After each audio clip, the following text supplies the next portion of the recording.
Good. I want to see that evidence, Chris Wilson. I want to find out what the actual evidence is. Welcome, everyone. This is the live stream. We're just getting to the second half of Crazy Rudy in Arizona. The last when we left off, if you missed it, the allegations were being made that it was probably North Korea that gave Biden the victory. That's where we were. So we've got a couple of elections experts, cybersecurity experts, Rudy Giuliani, Jenna Ellis, a whole panel of senators and Republican legislative Congress people, whatever they got going on, asking ridiculous questions and suggesting that it was probably illegal North Koreans who voted 5 million times in the Arizona election, which, by the way, was just certified while we were watching the first half. Christopher Ryan's got the evidence? Okay, whoever's got the evidence, I'd love to see the evidence, because obviously that happened while I was out. Let's get going with this right away. Here we go, guys. There were several affidavits that were provided. This question was about North Korea. Could this be North Korea that's doing this? To the legal teams. I don't have those affidavits with me now, but there were affidavits and suggestions, and I think more of those are in process to obtain more affidavits on those processes. Mr. Mayor, can you tell us whether or not you have got, I don't know if you heard the question, or do you have affidavits that counterfeit ballots were somehow shipped into Arizona? I have to look. All right, thank you. Representative Cook, any questions? He doesn't say no. He says, I'll take a look. Because he's apparently unfamiliar with what is in the affidavits. That would kind of be a major point. Well, I happen to ship boxes of millions of affidavits into Arizona from North Korea. And, oh, here's the affidavit. Oh, I'll just read this later. Oh. Questions? Yes, Mr. Chairman, thank you, and I'll make it brief. But I do have some stuff that I'd like to say is that Colonel, when I ran for office in 2016, I got a phone call one day that one of our county recorder's office information had been breached, and all of the voter information. You know what? Let's switch over to live so we can watch it on OAN. I expect more of the same of this for a while. Well, maybe we'll come back and watch this, but in the meantime, OAN is still live with this. They're still doing this. So let's go right to that one, just because I feel Elaborate a little bit. This is the most important thing going on in the country right now, and this whole thing is run more sloppy than any project I've seen. I just can't believe that this is how we run elections. I just can't. Sloppily. And that we sign off on this. I mean, has it always been like this? Like I said, this is my first time, and I'm very disillusioned. I just don't understand. Did you detect a bias in it? A bias? I didn't personally, but they knew who I was. So Pardon me? They knew I was the Republican official observer. No, so. I mean a bias in the way in which they were doing it. In the way, no, I can't say that. Okay. Thank you. Thank you, Jan. I believe, somebody raise their hand? Yes. Mr. Roberts. Thank you, Mr. Chairman. Ma'am, you spoke earlier about, you said that the tabulation machines were set 3 times over a period, if that was one evening or over the period. Over the whole time. Over the whole period. Yeah. You said that it was recorded. That's good. Do you have any inclination as to why that could be problematic? The only thing is when you start over it, I mean, they're keeping track of how many ballots are running through each machine, and so they're getting reset to 0. They all were reset at the same time, so it all happened on the same day, on the same shift. So what was problematic was that shows me that they did not have a tested system in there, because they literally told me they didn't know what would happen if it went over 1,000 batches on any machine. So that rather than have that happen and not know what was going to happen with the ballots or the tabulation or anything, they just started over.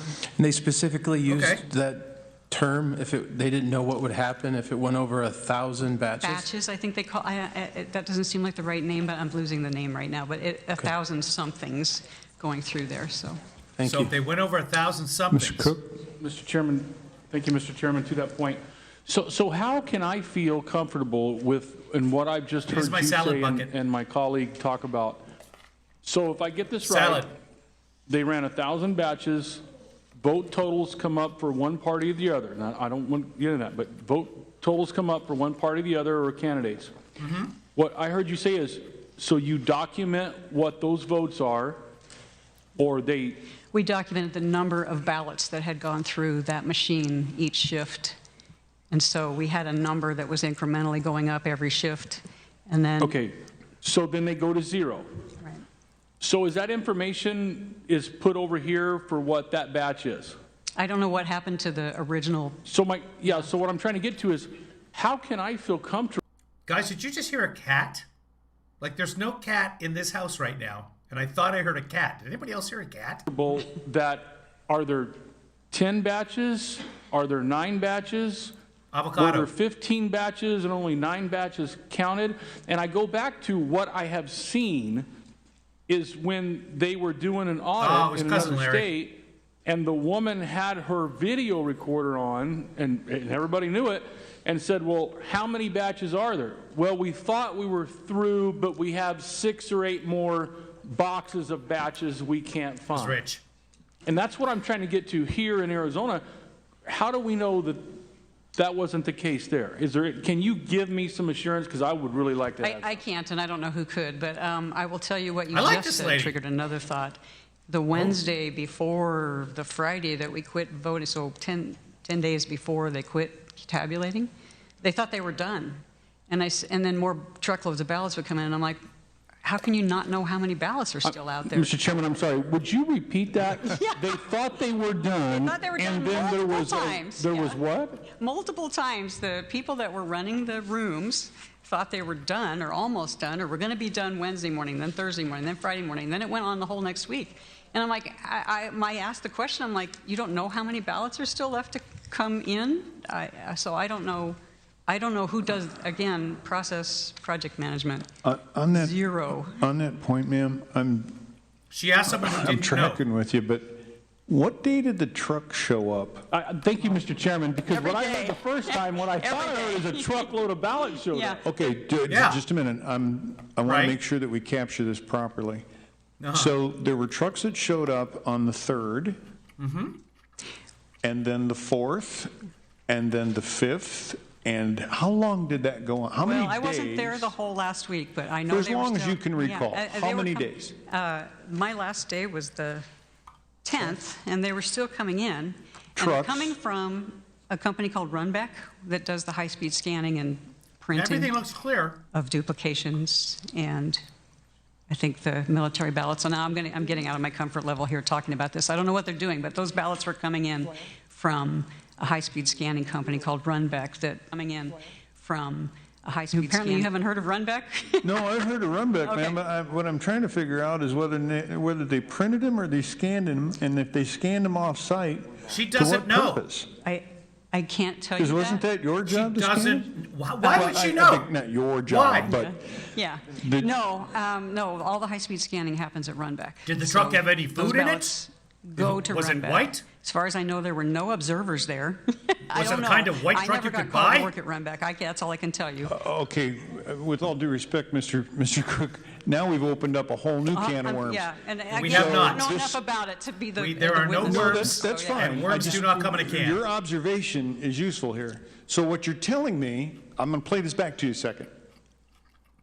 The scanning wasn't actually done on site at a Maricopa County structure. It was done someplace else. Where they have very high-speed scanners, yeah. Yeah. And- Well, yeah. right now, I really don't care what But the we state don't is. know I that. want to know, were they Dominion scanners? Or they No, were, I don't think it has anything to do with Dominion. So I'm trying to understand Well, what was the how purpose of does she know scanning or them not in know? advance of them being tabulated on the Dominion equipment? They were duplications, the ballots that wouldn't read through the tabulation machines. They were ballots that came in from military and overseas. But there were more ballots than that. So I don't know where the rest of them were coming from, because they kept bringing trays of them in. So I don't know where they were coming from. That's a question for the county employees to explain to you where those ballots came from that whole Was next there week. any food on I the don't know where they trays? came from. Mr. Cook, are you done? Left. Oh, I'm sorry, Mr. Cook. Just like that. Mr. Giuliani. So you were there from the 3rd until the 10th. Yes. Yeah. Okay, so 7 days later, ballots were still coming in. And were those ballots counted? Yeah, I watched them go Did through. you observe them being I watched counted? them go through the tabulation machines, and I watched people working on the adjudication of those. And how many ballots Oh, I don't know. have? Hold on. They were counting votes after the election? What was the largest number you saw in any one Oh, day? man. No, just a guess. How many cartons? Okay, there was, and I wasn't there, there was usually 2 or 3 shifts, so I want to say one day they thought 90,000 was a good number. So for a one day shift. was. For a shift, and if they were running multiple shifts. And which day was that? One of the Oh, I middle days, one of the end days? It was in the middle, probably. Somewhere in the middle between the 3rd and the 10th. Yeah, 90,000. yeah. And then other days it was approximately the same, or? Some were less, How does some were more. five Some to days when 6 they had million the 3 illegal shifts. North Well, they never Koreans? had 3 shifts tabulating. Sorry, they just I would couldn't tell you that's what day okay. that they was. We'll would do the run a best we can. long tabulation shift. What was the lowest number, you think? There were some days when maybe there was only 15,000. Boy, please do 15. not hold me to these numbers because I. Was that toward the end? No, that would have been earlier. To the beginning? Yeah, In other words, there were more ballots at the end than the beginning? there were ballots.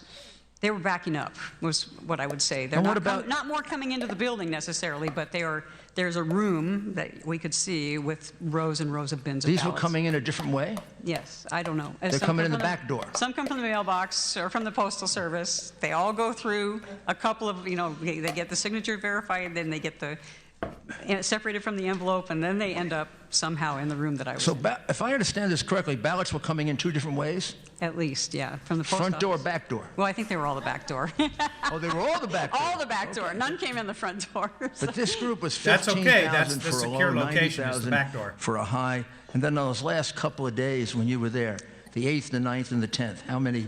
It was pretty average. They were still running full-time. Like 90,000? long shifts. Yeah, probably 70 to 80 maybe. What is even the Anybody purpose of this at explain this them? point? Explain. Did anybody explain what they were? I did not They were ask every ballots? time. I asked a few times, so I understand some of them, but Okay. Senator Thank you. Allen, you have a question? Yes, I do. Thank you very much, Mr. Chairman. Oh, good. Ms. Bryant, I'm curious, why did the county, on the last days was the last day, brought in the county employees to take part of being part of the observers?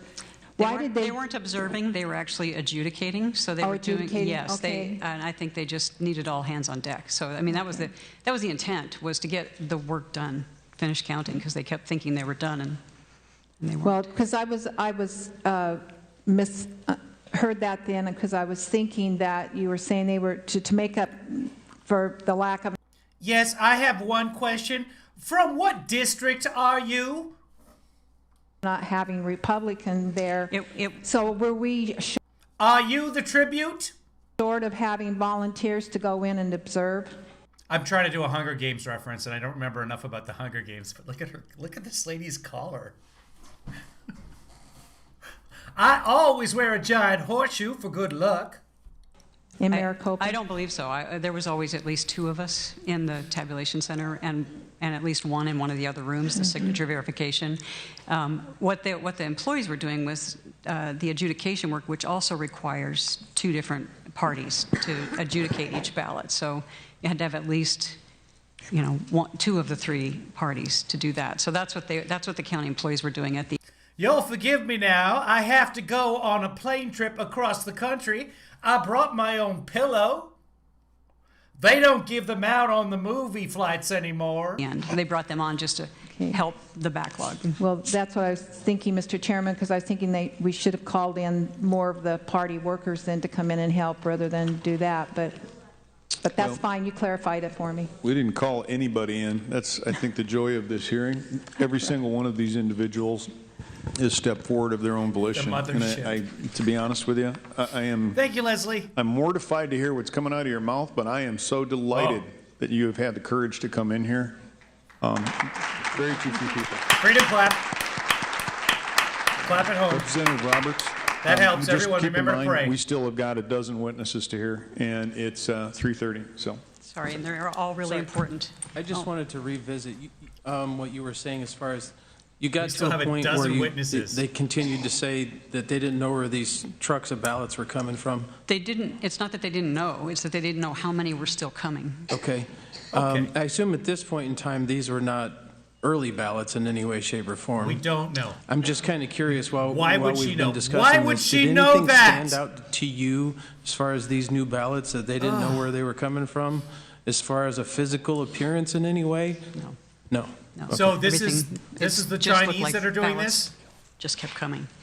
So they all were looked the printed same. in They all China. came in the same bins. So Was there any food in those bins?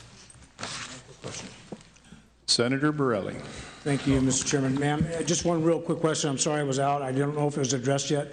But during the adjudication process where they were on the duplications, said you were there observing. Was there a Republican and a Democrat sitting there literally making the corrections? yes. So one was running the Okay. mouse on the computer. One was running the computer mouse, and the other COVID. one was logging anything they changed by hand. So Yeah. and then at the end of their shift, I will tell you that this process, of all the things I saw, was probably the cleanest. But The people. so at the end of their shift. So what she's saying is the people counting the votes, Democrat and Republican, were doing a great job. Are we done here, everybody? Do we need any more of these witnesses? Nope, we're good. What about the food truck that didn't have food? They got a report of everything they'd changed on the computer, and they had to go through their hand log, and they had to both agree I like this lady. that everything they did was what they said they were going to do. Okay, great. Thank you. She might be crazy, but she's not batshit crazy. And I think that's positive. I think we're going in the right direction here. Thank you very much, ma'am. Next, we have Greg Wadniski, and up on deck is Les Menkes.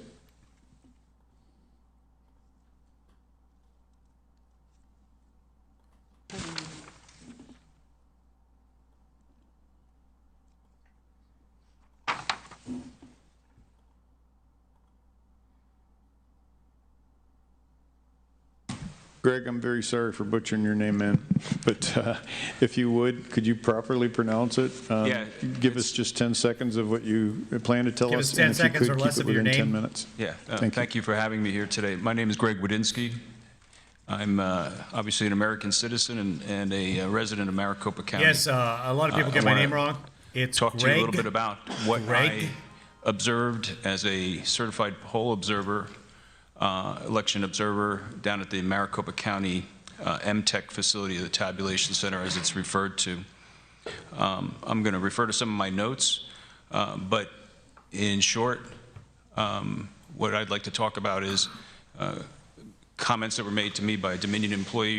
Yes, next we'd like to call up Les Menkes and Greg Wazowski with Monsters, Inc. Around chain of custody and what I would discuss, or as well as what I'd call two rather large bulk ballot processing machines, which are essentially OCR, optical code recognition scanners. Okay. I interacted with several supervisors. I will not mention their names here today, Wow. most of which were just by first name basis. Good. And that was either inside or outside that room. Whoa, both? What's most important is I had an opportunity to speak to a gentleman whose name I will not mention here, by all I know is his first name, but he identified himself as a Dominion employee on contract to Maricopa County for the election, and I observed him and another Dominion employee who I would say was in the capacity, as they described to me, as systems administration roles, and they demonstrated competence and knowledge around systems, It's a compression access to the sleeve for my system, as well calf. as the administration of that system. They were there to help the workers as well as the volunteer poll, not the volunteer, but paid poll workers to do the adjudication process, as well as any issues that may have occurred with the tabulation machines. What I observed was that the machines were optically reading the mail-in ballots, converting the paper ballots into an electronic image, and discerning the voter tabulation data into an electronic format. So think of that as an image, like a JPEG, a picture, as well as some sort of tally or calculation. I don't have intimate knowledge of the inside workings of the system. And then I also spent a day on November 5th in the signature room, but I will not discuss any of that today, but for the record. So what are we? So on Sunday, November 1st, in the adjudication tabulation scanning room, and in witness what are you with doing other here? observer Yeah. who's here to testify today as well, as my witness, I spoke to this gentleman from Dominion and asked questions on the computer systems contained in the room and contained within that caged area connected to the ballot scanners, the OCR readers. It was my understanding from staff as well as the employees that we were processing mail-in ballots, obviously, and I won't tell you what those ballots were for today. that those tabulations were being fed into the computer system within that room, I won't tell you which room. and there was an assurity that there seemed to be a level of physical as well as Hey, Australia. network security based on the arrangement of those computer systems. And I won't tell you which systems those are at this time. On that day, I asked the gentleman how the tabulation data and scanned images were being stored and backed up. It's common practice in computer system IT administration to do regular disk backups or system backups in the event that some sort of failure occurs to that system. The gentleman stated that he would perform a manual daily backup of the system to an external hard drive attached to and within the secured computer bay glass cage as I described. Okay.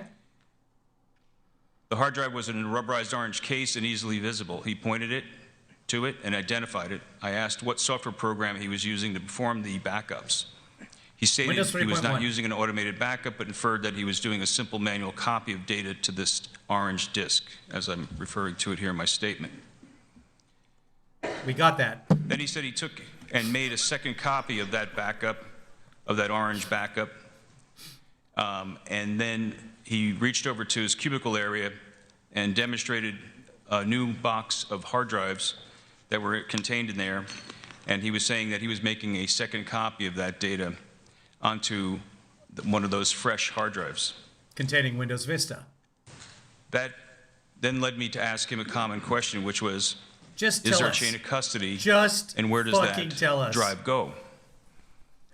He was a little bit vague in his answer, but he said that there was not a chain of custody. He was vague? And that the copy that he was making daily Yeah. of the master backup Uh-huh. was being Master taken backer. off-site to another facility, and he was unclear to me how it was, but when I asked him if it was getting serialized or in any way secured, he could not confirm that and basically said there was no chain of custody. I found that alarming. That's what he said, basically? So later that day, on that Sunday, I then again, the same gentleman observed him having a discussion Hold with on. some of Are the you going to staff tell us and his name others. this time? And I No? was able to Just gonna move walk on. about the room somewhat, and I came upon their conversation. Somewhat. And I overheard what he was talking about was, it sounded like he was trying to resolve a problem within the system that perhaps was slowing down the way the system was performing, considering that about 12% of the ballots that were being read at that point were going to what's called adjudication. So we're talking about tens of thousands of ballots a day. And they were very concerned about getting those ballots processed in a timely fashion, as you could imagine. So what he described to me was that he was having to take some of the scanned data and from what was an ever-growing large data file, so to speak, on the Dominion system with its storage, So to speak. and yeah. break that larger file into small files so that he could then point those smaller files to the adjudication stations for more efficient processing. Adjudication station, what's your function? That sounded like a manual and complex tasks to be taking something that's ever growing. And I asked him, I said, that sounds like a bit of work. At any rate, what I discerned from that conversation was that by doing so, he was able to get some of that processing moving a little bit quicker. And it sounded like they were obviously trying to deal with the situation at hand. But what concerned me about that, and again, I'm only observing, was that Yeah. it showed to me the fluidity and the porous nature of the access that the administrator had to tabulated ballot data.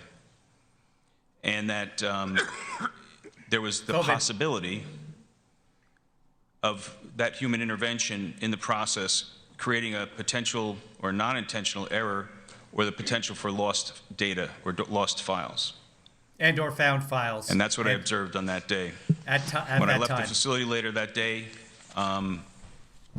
I obviously reported some of my concerns, and then, of course, I'm here today to let you know what I saw. And that is why Moby Dick is the best book I read all Thank summer. you very much, sir. Mr. Giuliani, do you have a question? Or two? Sir, so can you help us a bit in what does that all lead you to, at least hypothetically, conclude? Why the hell are you here? I think my biggest concern would be that we've been hearing from election officials and others that... Could you get just a little closer? Yeah. Thank you. We've been hearing from election officials and others about the sanctity and the security of this system. We've been hearing things about networks and data coming and going.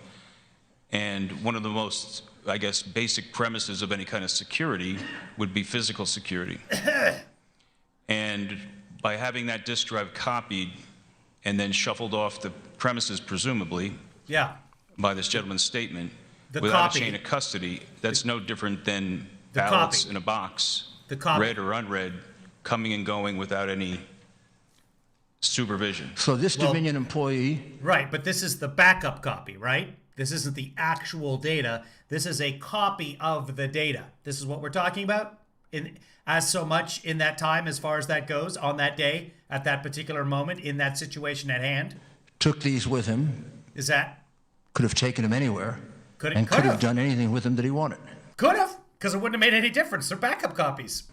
There's the potential for that, or have given it to another individual to courier it to whatever facility they were allegedly... Whoa, he could have given it to somebody to carry to another location? A backup copy? Hold on. Now I see what this is all about. Trump wins. Storing it at. Election's over, people. So he was vague on those details. Perhaps he didn't know, but his job was to make that copy. So why is there a chain of custody? Rich, I have a compression for your calf if you need it. I would imagine there's a chain of custody so that we can prove that the data has not changed and it arrived at its intended destination that was a bad idea. Unhandled and manhandled or any kind of malicious activity performed on it. Their end game is, first off, they're just nuts. Secondly, they're just raising money. I get 40, 50 emails and texts a day from the Trump campaign trying to get money from me to protect the integrity of the election. And this was a Dominion employee who did this? That's correct. And did any of the county officials try to stop him, try to interfere with him? Making a backup? Not to my knowledge. I mean, he openly talked about what he had to do when I asked him the question on the backups. So I would presume that he was performing a function that he deemed necessary to make sure that there was some data backup copies made. Right. But I can't attest to why the... I used to work in data backup, and what this man is describing is exactly what should be happening. There's nothing unusual here at all. The county or the other employees there, or how they would have managed that process, other than the fact that he did indicate that it left the facility. Did he indicate he was taking them with him, either home or somewhere else, to do something with them? He was taking them home. Was there a purpose to it? I did not hear him make any mention of that. My concern was, where did it go? And here's the thing. They're having to transport the hard drive because they're not sending the data out onto the World Wide Web. They're not backing. They could have been backing up to the cloud, quite frankly. I don't even know. But you keep backup copies, backup tape, disks. There's a number of different methods that you can use. You can have a storage area network, a SAN. And he inferred that he thought it might be good. No, he implied. In the event that it was needed for some sort of restoration and he may process. not have How implied often at all. did this occur? One time? He told me that he was doing this daily. So every night he would take out the drive with him. Good. He would make a copy to the main, what he called the orange drive in the cage in the security area, and then make a second copy for this off-site copy, which would then allegedly move out of the MTech facility to some unknown destination. And when you objected, to it? What happened? Well, no. It's unknown to you. Someone knows where that location is. You just don't know. It is not an unknown location. I guess I really didn't overreact. I was there as an observer, and I guess you didn't overreact? Wasn't my question. You know, I did feel it was my position to it is not. Get that is correct. confrontational about it, and I just quietly made my observations and duly noted them to the proper authorities. Is there anything else you noted about the facility? I would say that, you know, I've seen some publications around the county's installation of the facility and the idea that it provides a level of transparency to the community. It's visible if you have access to the building. The server is visible. David, what time is the Seahawks game? My concerns, though, would be that I can't say with, you know, because I just don't know. Yeah. Whether or not, by just looking at that facility and looking at the way the servers were secured, whether or not anyone else had particular access. I mean, there were many workers in that area, including the Dominion administrators. There was, you know, at any given time, 15, maybe even more than 20 people working on adjudication in there, as well as the staff from the county. So when they were taking the copy, making the copy, did they do any data checks before removing the drives so they could compare it when it came back? What? My question to the... Did someone hand him a note to ask that question? To the employee, and his answer didn't include any speculation around that. You wouldn't need to. Did you see that happen? No, I did not. Thank you. Thank you. Members, any questions? You're dealing with dual backups. There would be no reason to compare that data. It would just be a waste of time. Representative Roberts. Thank you, Mr. Chairman. Sir, you mentioned earlier that you said that you reported your concerns after this all took place. Who exactly did you report your concerns to? The Observer program, I was told to go online and make a report. And then... Hold on. Sean just sent me Super Hearts, and it used to say Tier 0, and now it says Tier 1. Sean, I think you just shot me up to Tier 1. Yes! Whatever that means. Thank you, Sean. I appreciate it. Later on, when I was reached by the coordinator for that, they asked me if I would make a declaration, which is why I'm here today. Do you know if this information, as far as the lack of chain of custody, because I understand that from your explanation, this orange hard drive would be like essentially the entire electorate's votes that's always fun. Kept in there. To your knowledge, was this ever, the report of lack of chain of custody ever given to the Attorney General's Election Integrity Unit? Not to my knowledge and not through me. Thank you. Thanks, Leslie. Tier 1. Yeah, I'm Tier 1 now. Leslie just gave me some Super Hearts. We appreciate your time. I'm now Tier 1 Super Hearts. I don't know what that means, but that's better than Tier 0. I can tell you that right now. Next up, we have Les Minkus, a poll observer. I want more Diane Minkus, quite frankly. Sarah is on deck. Hooray! Tier 1. Does anybody know what that means? I like it, though. For a while, I've been hearing Tier 0, and I wouldn't shed a tear about it, but it was upsetting to me. 0. You're a 0. Within a short period of time, you're going to be 0. Wait, this is Rudy's cousin. Good afternoon, Mr. Minkus. If you would, could you please give your full name? Oh, this is going to be fantastic. And go right ahead into your testimony, please. Now, I sold ladies' pantyhose My name is from Leslie 1947 to and as a veteran poll watcher and 1967. observer of the 2016, 2018, and 2020 elections, I'm here to testify to what I encountered I gotta in the make up an affidavit. 2020 election as voting irregularities, inequities, lack of transparency, and contested voter results.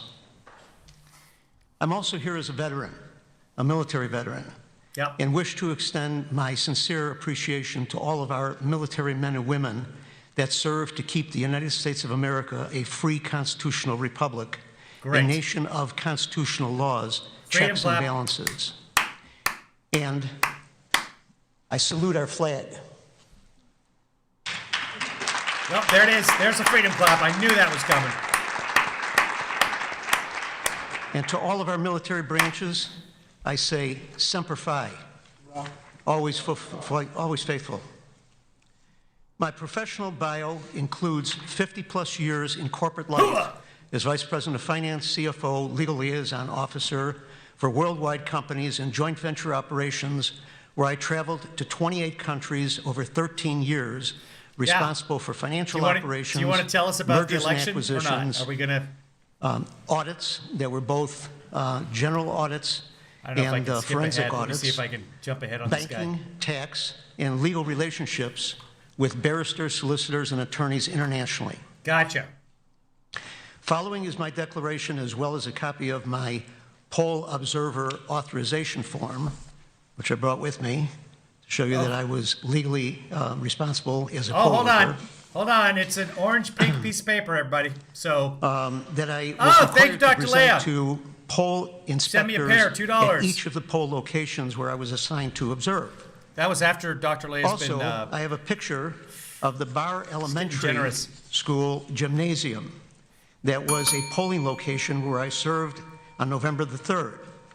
The picture is to demonstrate the enormous size of the facility for only one Republican poll observer to watch the voting activity from an assigned seat at That's the an entrance of the excellent gym. question. Calvin is asking, how do I donate? Several different ways. You can just send me PayPal or Venmo at these addresses right here. You can go to Kevinly Father and subscribe on a monthly basis, as little as $1, as much as $20,000 a month. Anything in between is fine. You can also, let's see, you're on YouTube. At the bottom of the YouTube page, at the bottom of the chat, there's a little dollar sign. And I believe if you hit that dollar sign, you can do a super chat. And I get some of that money. YouTube gets some of that money. So there are several different ways to donate. And I appreciate every penny. Thank you very much. That's an excellent question. Calvin with the question of the day. And not be able to see any of the ballots or the actual processing that was located in the state's manual, indicating that we should be allowed to have access to all areas of the voting to be able to observe them. At the Sun Lakes location, I was seated about 25 feet away from the tabulating machine and the ballot box, the ballot drop box, and I had to ask the poll inspector and had to be accompanied by a poll worker if I wanted to walk around to observe anything anywhere in the polling locations. Thomas with 10 Super Chat dollars. Thank you very much, Thomas R. I'll give you 3, because if I do 10, then people get like, stop with the dinging. And if anyone's got is it Todd? Todd's dog? Someone's dog goes nuts when I do the dinging, so I don't want to do too much, but I really appreciate it. Thank you, Thomas. In the Bar Elementary School, I was seated about 80 feet from the 2 tabulator machines and the ballot drop box, and I had to ask the poll inspector, who was at the opposite end of the gymnasium, and I only saw her maybe twice during the time I was there, from 5:30 in the morning until 4 o'clock in the afternoon. If I wanted to walk around and I had to be accompanied by a poll worker to observe anything anywhere in the poll location. It appeared to me that almost every ballot, from what I was able to see, that was processed through the tabulator computer resulted in a green light switch being activated, and either the poll worker or the voter had to depress that green light switch for their ballot to process through the tabulator. Okay, so I also... Thank you, Sean. Was on October 16th, I was also an observer. Hey, if you like the stream, share the stream. That helps me almost as much as Super Hearts and Pairs and stuff. That I went to the Maricopa County Election Center. Marcy's right. Ask this guy the time to explain how to build a clock. Week after the early voting had started, and I asked to observe the ballot opening. I was asked to observe the I thought ballot this was going to be a bowling sorting story. And processing in the center. Can we not talk turkey? A point regarding lack of transparency at this facility includes observers were told how the ballot receiving process was supposed to function, but was not shown or allowed to see the mail receiving room operations. The methods used to support the supporting of the various types of ballots, No, Marcy, how the various no. types of ballots were opened and distributed to processors, You keep what that the up, I'm gonna go processors on did strike. with the various types of ballots, and the security of knowing that all valid ballots reached the tabulating room so that each legal vote was actually counted. While I was an observer there at the facility, where the ballots were received, COVID. validated, processed, in the large room that was there that I was seated in, I was about 25 feet away from the closest table where there was supposed to be a Republican and a Democrat sitting at the table, but who knew? I mean, nobody knew who was actually at the table because you couldn't see any credentials for anybody there. The room was large enough to hold 110 ballot processors, and the closest one that I was near was 25 feet away, so I wasn't able to really see much of anything. I was not allowed to talk to or ask any questions of anyone other than the assistant director of the facility, which I saw maybe 2 or 3 times throughout the entire day that I was there from 9 in the morning till 5 in the afternoon. There was a young Asian man COVID. in the Right facility in the hand. talking with the assistant manager at the same time that I was out in the corridor Rub it all over that water that bottle. I briefly met and asked him what his role was. He's gonna shake hands and he with replied everybody that he later. was a computer programmer at the facility. Well, I didn't think much about it until afterwards when I heard the news and I heard about the allegations that China was heavily involved with the ballot tabulating company and the software. I started China? to think about, gee, that's really unusual that we had an Asian gentleman that was there that was in the programming process. Whoa. So I just Whoa. thought it was kind of unusual, and I mentioned it Whoa. in my Whoa. affidavit that I had put in. To recap, there was a gentleman having something to do with computers at the tabulation center, and he looked Asian. And China somehow has something to do with Dominion. That's what this gentleman is saying. He's a vet, by the way. Thank you for our freedom, sir. Did you see this Asian gentleman doing anything suspicious? Just thought that. I didn't think about it till later. Okay, fine. I didn't think about it until after I was at home and I'd had myself a beer and I was watching one of my favorite programs and I said to myself, hey, I'm a racist motherfucker. And that's when it came to me. Finally, following the election, I was asked to... Mr. Mayor? Isn't that interesting? Mr. Minkus, when you were at the center, Yeah. do you remember that? notice this green button? Can you explain to us what the green button is, and was it on every machine? Yeah, ask him. He knows. It wasn't at the center that I observed the green button.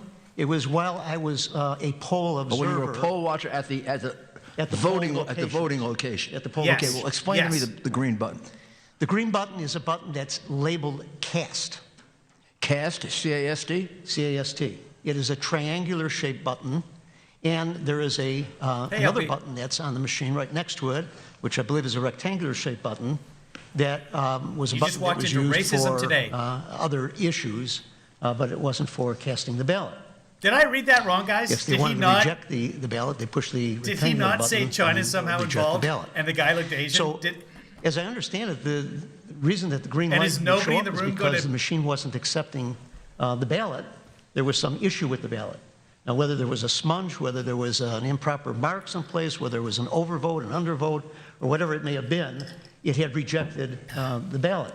But I had observed from I'm the that distance that I brainwashed was by at math, Joe. that so many times that green button, that green triangular button had to be pushed, that it seemed to me like it was almost a requirement that they had to do that in order to be able to put a ballot through. And in fact, what happened when you pressed the green button? The ballot went through? The green button did accept the ballot, Yeah. It pushed it through, but it put the ballot then into a drawer which they noted as drawer number 3. Oh. Which separated that from the ballots that were accepted, which went into drawer number 1 and number 2. So all those ballots that went in number 3, I don't know what happened to them.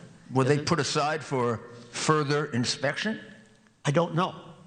Okay, because these ballots then were all taken. This was on election day, naturally, that this became an issue. And all these ballots then were, at the end of the day, taken out of the machines. They were put into box or boxes. Special boxes just for them? For number 3? I don't know if the drawer number 3 went into a special box, because I wasn't able to observe that. I see. And get close enough to see that. But I know that the ballots then were all supposed to be taken to another location where it was a central location in the East Valley in Arizona, where they were going to be picked up by a white panel truck. And again, I did not follow that because the inspector, what are those white trucks again? Who was a Republican, indicated that she was going along with it and she was going to follow it. But I do understand that during the time that I served as a poll inspector in the early election period, that there were times during the day, it usually was like about 2 o'clock in the afternoon, where a truck would come, a van-type truck, a panel truck, would come to the poll location. There were 2 representatives that would come in that have name tags on them. They would then take the ballots. Hold on. They had name tags? This is too deep, people. Now I'm worried. I'm worried we're in danger. I happened to follow that out. They would take the ballots, put it into a box, a plastic box, and they would take them out to their truck. Well, in one case, I followed them out just to see what was going on, and I noticed that the... And I was shot directly through the forehead. Well, I got better. You can't see it now because I used a little vitamin E. But truck that they had a California plate on it, so I thought that was kind of unusual. Whoa. And I questioned about that. But a rental truck with an out-of-state plate from one state over? Whoa. This is serious business now, folks. I understand that they were renting trucks locally, so there could have been that there were enough people moving from California that were using those trucks. They were here and they wound up... Are you referring now just to the ballots that were the subject of the green button that went into number 3? Hold on, green button. These were all the ballots. They were ballots coming out of the ballot box and ballots that were coming from out of the machines. Yes. And the green ballots were taken along with them? Green ballots? What green ballots? And Where the fuck are you getting green ballots from, Rudy? That, how many ballots? There are no green ballots! Do you think were cast that way, that you observed? 27? Well, each day when I was there prior to the actual election day, there were probably several hundreds to thousands of people that filed through that particular... How many? How many several green people? Hundreds. How many Asians? 1,000 people that filed through that particular polling location. Right. How many of those people looked on not like day, us? There was probably over 1,000 people that came through there. So total of about... A couple thousand, 2,000 to 3,000 people? Yes. And... What about the green ballots? When you were at the Maricopa County election facility, where the ballots were received, validated, and processed, you were seated 25 feet in front of a room with 110 ballot processes. Could you see anything? No. I mean, I could see the people. I could see the room. Could you observe signatures or not at all envelopes? No, they were not supposed to be able to observe the signatures. I was sitting in a seat, and there was a pathway that was in front of me where they would actually bring the carts in that had the ballots in them in mail containers, and they would just go through that long aisleway and set them off on the side. Other than that, I was not able to talk to anybody. I was not able to see anything. I was not able to examine anything. So as a poll observer, I was really hindered by just being there and not being able to talk to anybody or see anything. And what were they physically doing with the ballots? Well, they were sitting at the tables. Again, there were 110 of them, so they were spread. 110 tables? Yes. And how many observers? And I would say the room was probably as large as this room. How many observers, Republican observers? Well, I was the only... You were the only, I was the only Republican observer on the Republican side. While for it was 110? 110 tables. processors. 110 tables? No, 110 processors. On how? 2 at a table, so there were probably about 55 tables. 55 tables, Thank you, 110 Christopher. processes. And I was the only you, Republican observer. And you have only 2 eyes, right? Unless you I'm weren't wearing selected because you have more than 2 eyes. Unless I'm wearing my glasses. Well, then you have 4. Okay. Old guys are joking. So, I mean, you couldn't see anything. No, could not see anything. They could have been putting phony ballots in, and you wouldn't have known the difference. Absolutely, it could have been. Right? Could have been. They could have been stuffing the ballot box. Yes. But why? Because the machines won't You're count supposed to phony be ballots. there in order to This is make us comfortable No, that didn't happen. no, this is not where the ballot boxes are.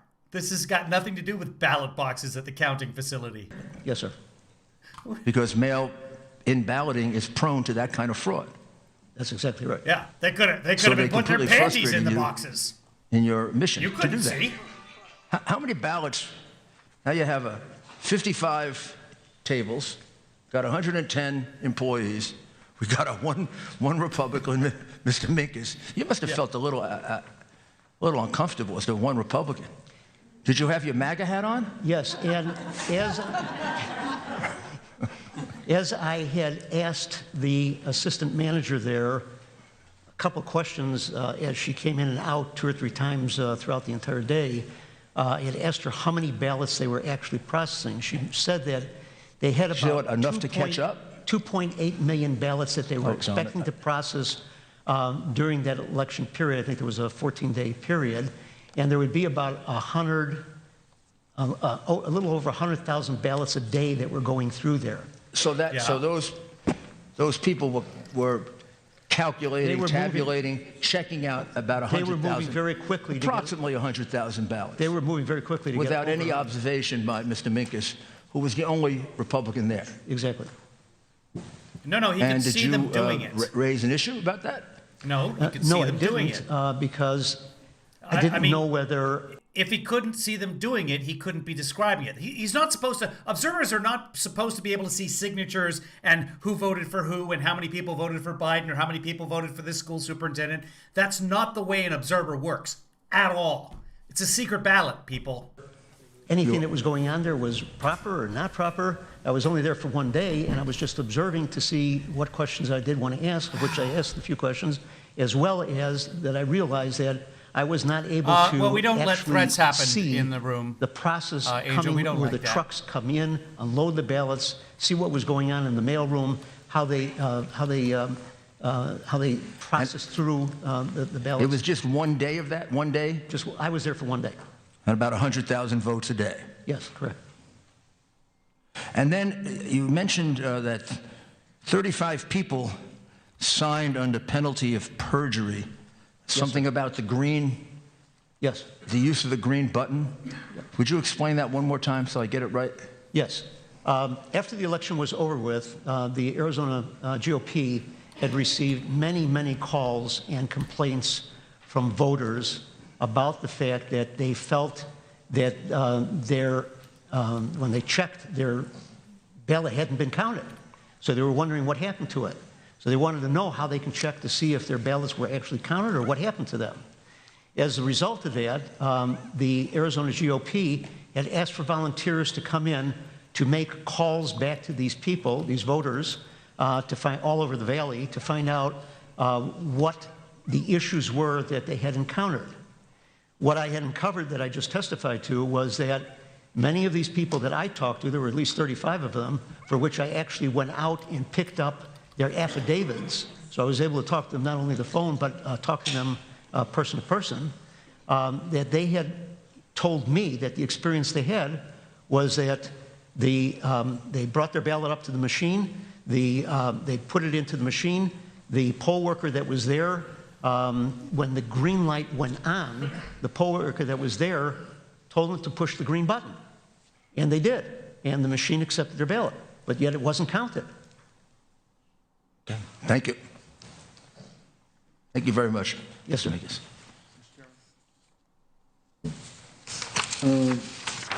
Is that you, Mr. Roberts, or Mr. Cook? Mr. Cook, please.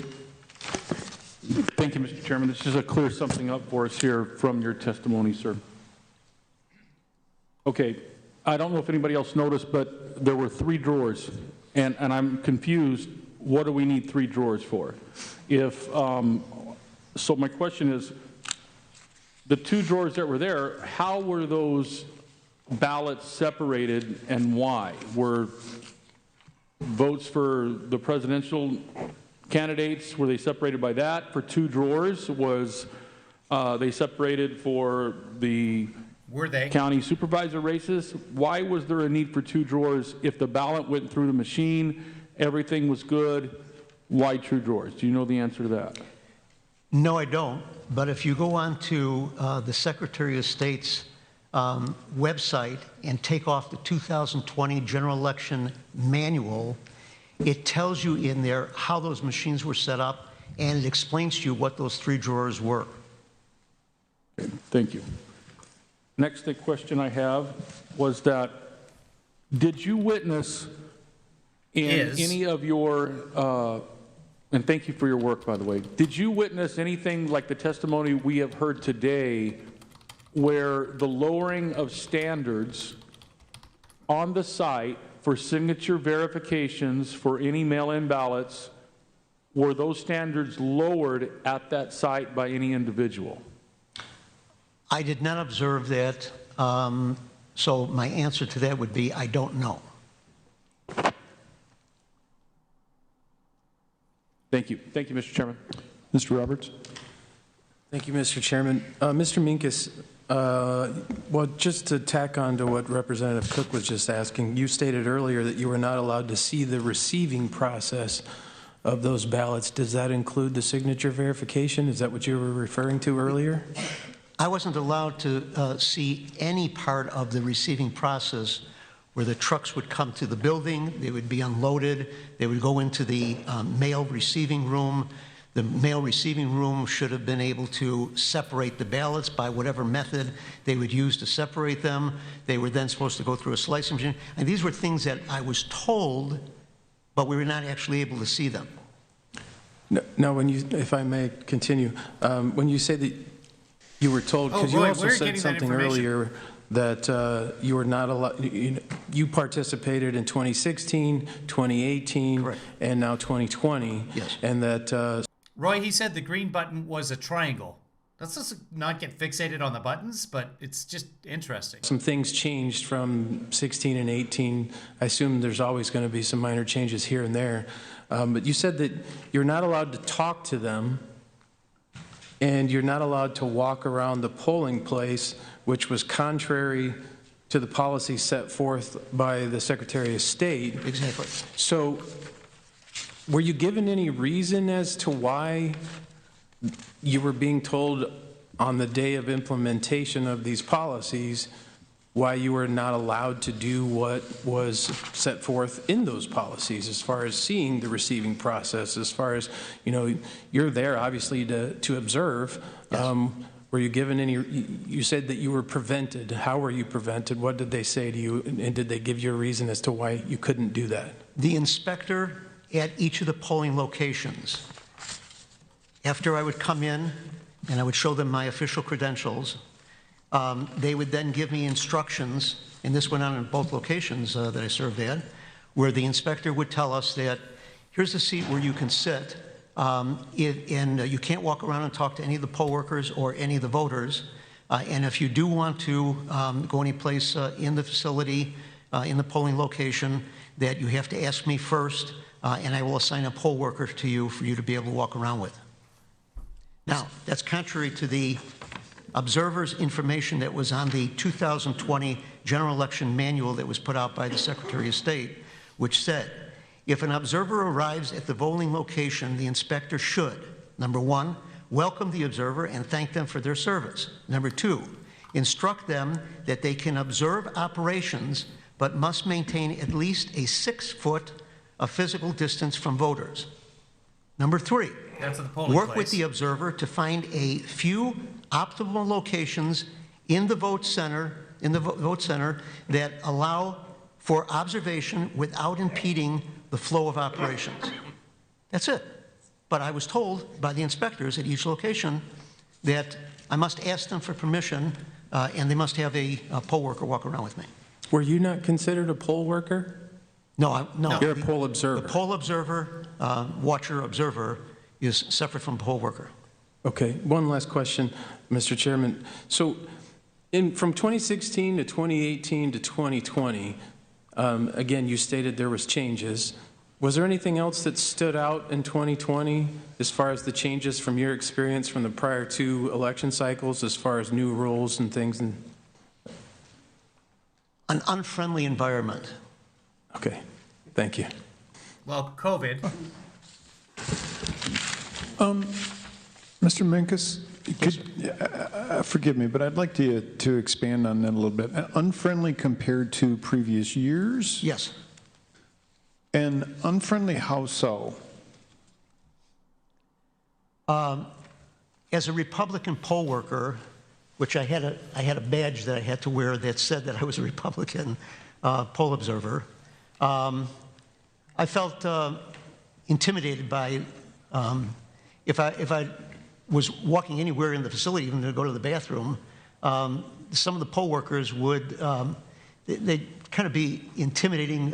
They'd be if I made a nice gesture or comment to them, I wouldn't get any kind of return back to that extent. You know, if you're having a good day, something of that nature. It was a rather intimidating, unfriendly environment. So a failure to be cordial. So someone didn't talk to you, and that was intimidating. Yes. All right, thank you very much. Well, hold on. Someone wasn't cordial to the old guy in the MAGA hat. There, Trump wins. I don't know why we're wasting our time with this. Senator Borelli. Thank you, Mr. Chairman. Mr. Mingus.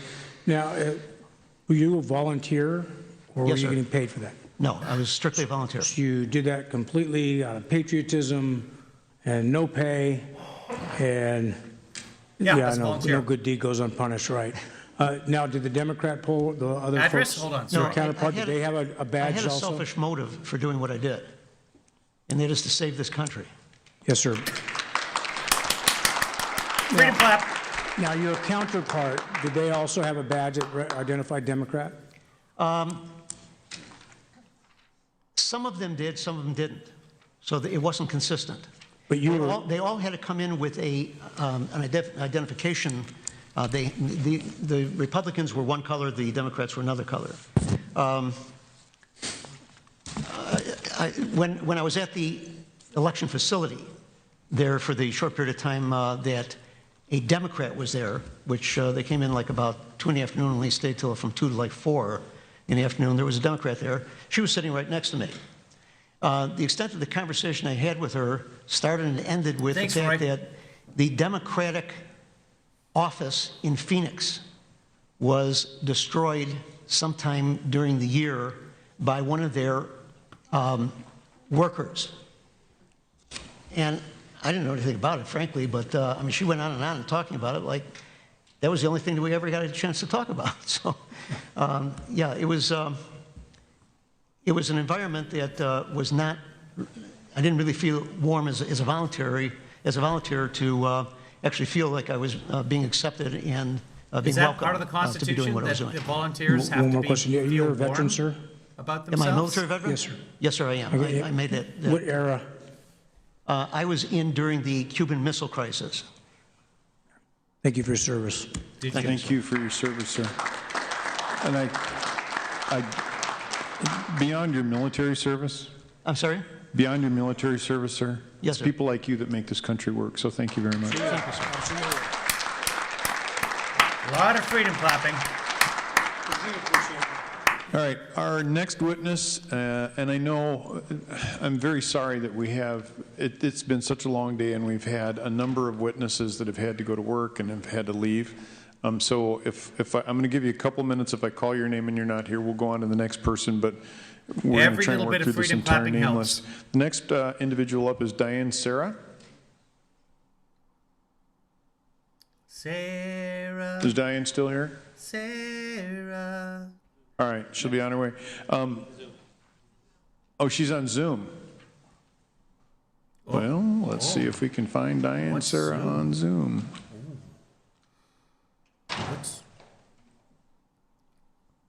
Is a Zoom, wait a minute, doesn't I China am not seeing own Diane Zoom? Sarah on Zoom. Well, she's So gone if somebody then. wants to reach out to her, or maybe they know her, if she would like to try and get back on, Next we have B. Watson, that'd be great. who wanted us not to read his name. Thanks, Roy. Next up, Judith Burns. Judith there? Excellent. Are you Judith? All right, great. It's time to adjudicate. Yeah, if not, you are now. All right. Okay. If you would please give your name, and if I'm just going to ask you to please be succinct about your experience as a poll worker. So please give your name and let's go. I'm Dr. Judith Burns. I'm a resident of Maricopa County, and I've been a public educator Women for for 40 Trump. years at both the university and secondary levels of education. I was an observer at the Tabulation and Election Center on 2 occasions and a poll watcher in my community on 1 day.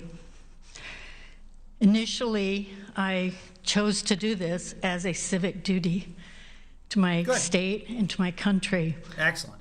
And I believed in the process. Excuse me. I'm nervous because this is so very, very important. Are those peppers? Does she have Ma'am, red please peppers? don't be nervous. It's just us normal people that you're talking I to. am. No, it is not. I know. I know. We're on your side. I know. Hold I on. won't check your grammar. Thank you. Are those I peppers? observed at the election center on 2 occasions, Those both are the in the buttonholes. signature verification room and in the I think ballot she's got hot processing room. peppers. The first day I was in the signature verification room, I was a little bit, having never done this before, I was a little bit startled at the circumstances. Startled. I walked in, was set at a table. Oh my God. Oh my Told God. to stay in that spot, and I was facing a room full of computers that all I could see was the back of them. Oh. There were some computers behind me, but no screeners there that day. There were maybe 8 or 9 people present that day. I couldn't see anything, and I was very disturbed by this, but wasn't really sure what to do. I did ask Celia, who I believe is one of the vice presidents of operations, why they were like that, and I was told because they needed to be set up that way due to the wiring systems. So I was there again 4 days later, and the room was full of screeners. I was able to turn my chair around and look through a plexiglass at one of the computer screens, which was maybe 6 feet from me. That's good. I could see it better when I was able to stand up, which I did. Okay. It's a good story so far. I kept looking at the screen because it seemed very odd. And in the bottom right-hand corner was a yellow banner. A yellow and banner. I got into a position where I could see the yellow banner, which said low confidence. Then I started paying much closer attention to the signatures, thinking this didn't even make sense to me because the signature on the ballot that was being compared to other signatures didn't even resemble in any way what they were comparing it to. They were completely illegible. They were just scribbles on the ballot. And there were 5 screeners screening low confidence ballots for an entire afternoon that I was in there. And I asked Celia what the low confidence said, and she said just not to worry about that, that this was a new program that they were testing. And I said, okay. So I continued watching, and shortly after I talked with her, I had a few other questions, and at that time she suggested that I just sit down at the table where we were in our little area that we were supposed to remain. Shortly after that, there was a server outage, and I believe on my affidavit I said there was a power outage, but in actuality the lights were still on. It was just the servers in that room that went out for maybe 10 to 15 minutes. So I'm sitting there thinking, where did all those signatures go that were in the queue for them to check? That was one of my questions. Then, when the computers came back up, the gentleman that I could see quite well all of a sudden had a green banner, and it said high confidence. And I just sat there very quietly watching, because then they had some conversations. There were 5 screeners all in one small area. They had some conversation, and the question from one of them to this gentleman was, are you still doing what we were doing, meaning low confidence? And he said, no, I'm doing high confidence now. And he was, out of those 5 screeners, he was then the only one that was doing high confidence signatures, because he was the one I could see. And at least that's what I surmised. I don't know if it was coincidental that there was an outage, and I don't really know what all that means, but what was evident to me was the signatures that were going through there were not what they were trying to compare to. And so that was my concern that particular day. David says, isn't Green Banner known as the Hulk? Yes, but only on the TV show. In the comic books, he's Red Banner. Let's see. Or getting new ballots for them to take out of the envelopes and separate the ballot and the envelope. But what I noticed that raised some questions for me was they had their purses at their table. They had their cell phones there. During their break time, if they did not get up and leave their table, they were able to rummage in their purses and in their backpacks. People had backpacks there as well. And this bothered me. I wasn't really sure if this was appropriate. That people took things out of their backpacks?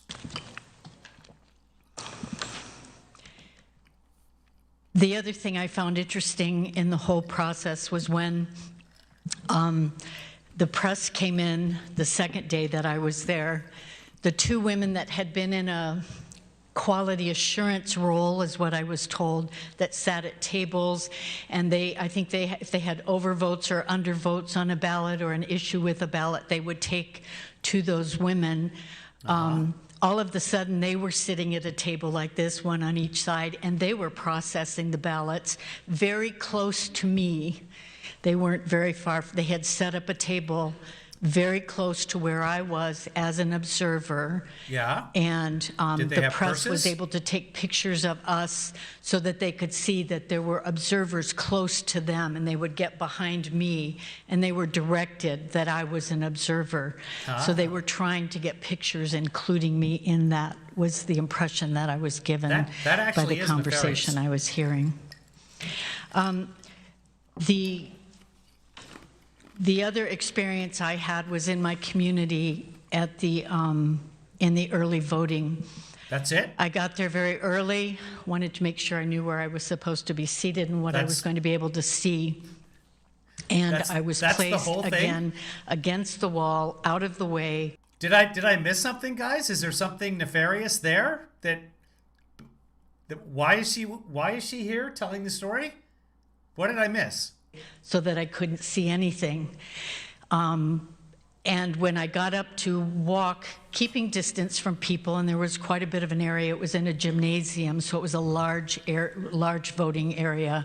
I wanted to see the process of when a person would put their driver's license in and then get their ballot printed out at the other end, go to their voting booth, and then turn in I just wanted to walk the process to see what was going on. I was told to go sit down and to stay up against the wall, actually, quite a ways removed. Well, as it happened, where I was sitting was where people would come to turn in their ballots and put them in the slot. Well, many people did not want to take their masks off and lick their envelopes. And so they couldn't, they were trying water and a sponge and a rag. Well, the wetter the envelopes got, they would not stick. So they started putting masking tape on the envelope. And I guess it's the teacher in me, forgive me, but I did say to the supervisor, I'm not sure this is appropriate. I'm not sure these ballots will be counted, and I'm concerned.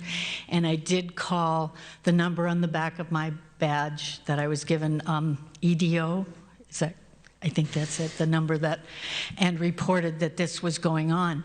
This went on all day long in this precinct.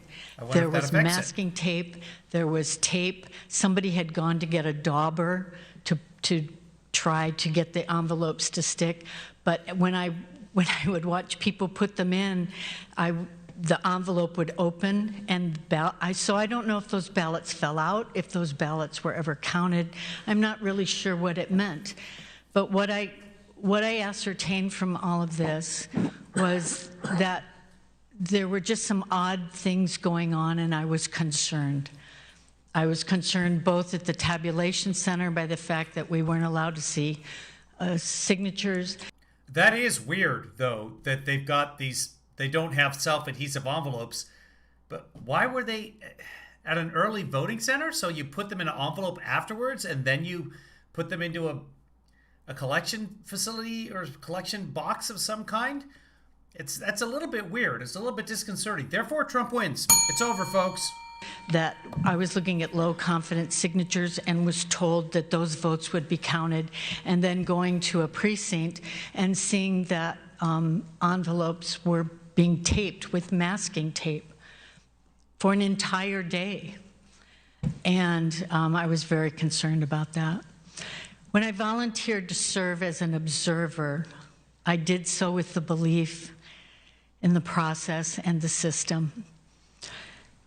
That belief has been shaken by this experience. It truly has. And I'm truly concerned for our future as a nation and as a state. And I truly hope that based on the facts and the information and the findings that you received today from the many, many people that are willing to come forward and state what they have observed, that you will make an honest decision so that the integrity of our state can be upheld. Thank you. Dr. Burns, thank you very much for your courage and Does your anybody service. know why she was a Mr. witness? Giuliani, do you have any questions? Besides licking envelopes? So how many days were you there, Ms. Burns? I was 2 days at the Tabulations and Election Center and 1 day at a poll center, poll watching. Which was first? The Tabulations and Elections, 2 days there. The 2 days at the Tabulation Center? Yes. And then after that at the election? At the poll, the first day of early voting. So at the Tabulation Center, most of the time it was hard for you to see anything. I wasn't sure what my purpose was. And you were there to make observations of the examination of the mail-in ballots, weren't you? Correct. To see if they were appropriate. Right. Filled out, whether the signature looked right. Nope. Address there, name there. It's not why she was there. Did you ever get to see any one of them? Not one. No, Not one. because the Not observers So don't how many get to see people the in this signatures. center? In the ballot processing room, there That's just were not the law in Arizona. approximately 90 tables, and it was a gymnasium-sized room. And the first day I was there, there might have been maybe 50 to 60 people in the room, 50 to 60 tables with 2 people at each table. The next day I went was during the week, and it was also the day when the press was coming, so all the tables were quite full. So how many Republican observers were there in addition to you? We were allowed 1 Republican and 1 other party in the room. That's it. We can't say Democrat? For the entire room? For the entire room.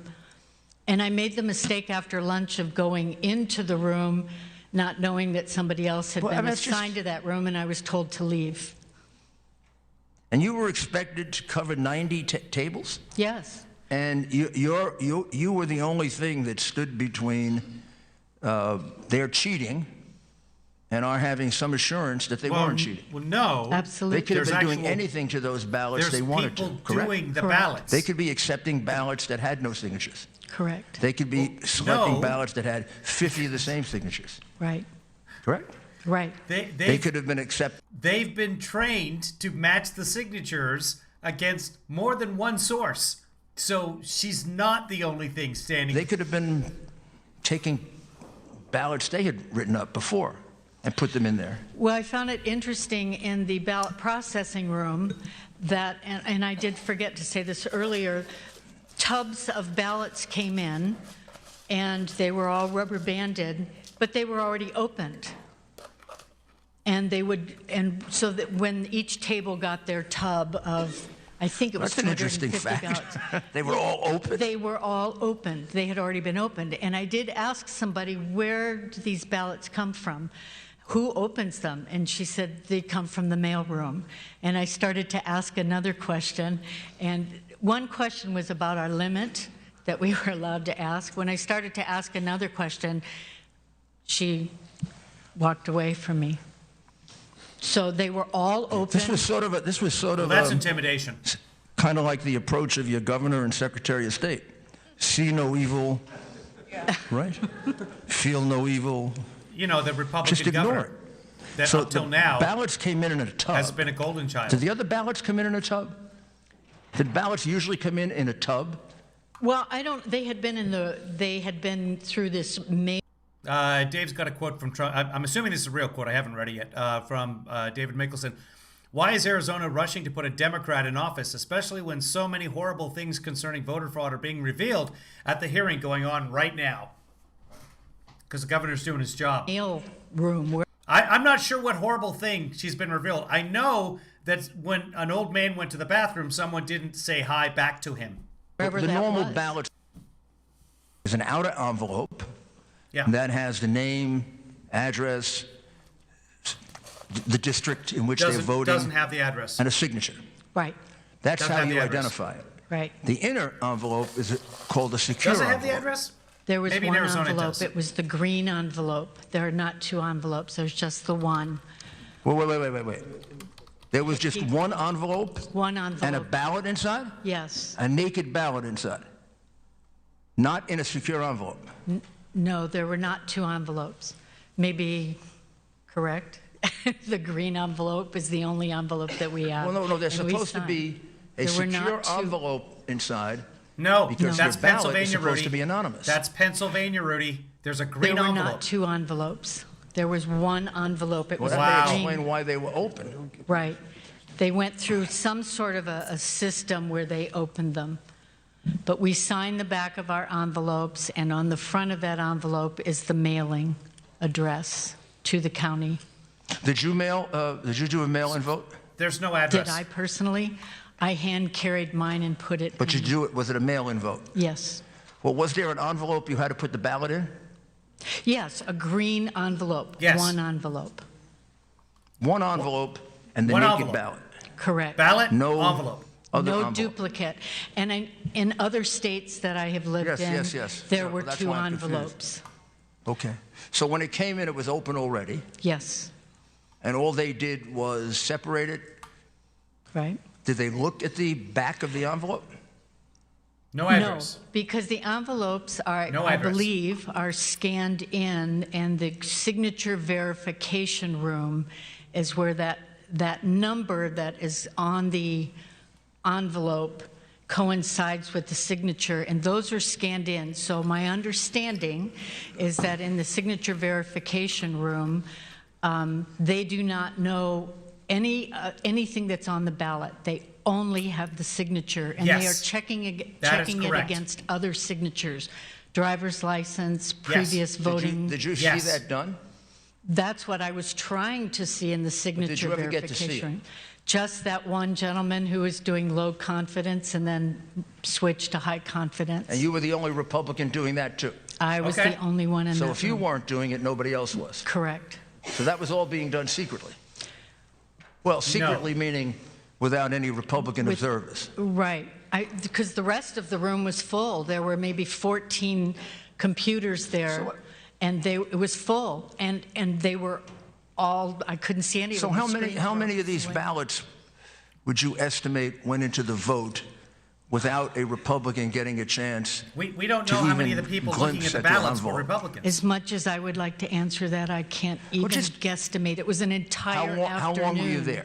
I was there 2 afternoons. Rudy For always how long wants each a number. afternoon? 4 hours.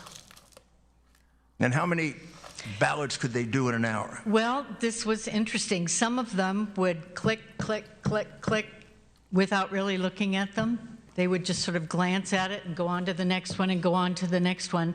There was one gentleman that seemed a little more intent on actually looking at the signatures that he was comparing to, and he would take maybe 10 or 15 seconds per signature.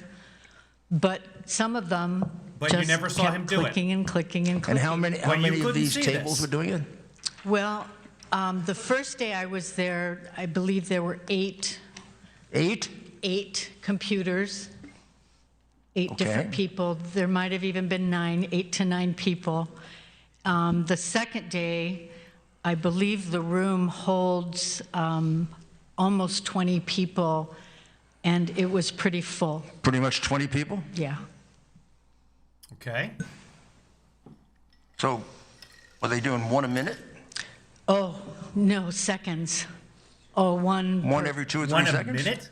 Well, one gentleman was clicking and clicking and clicking. I'm not sure what he was looking at, but he wasn't looking too. Well, what do you think would be a good estimate? 1 per? An estimate probably would be 1 every,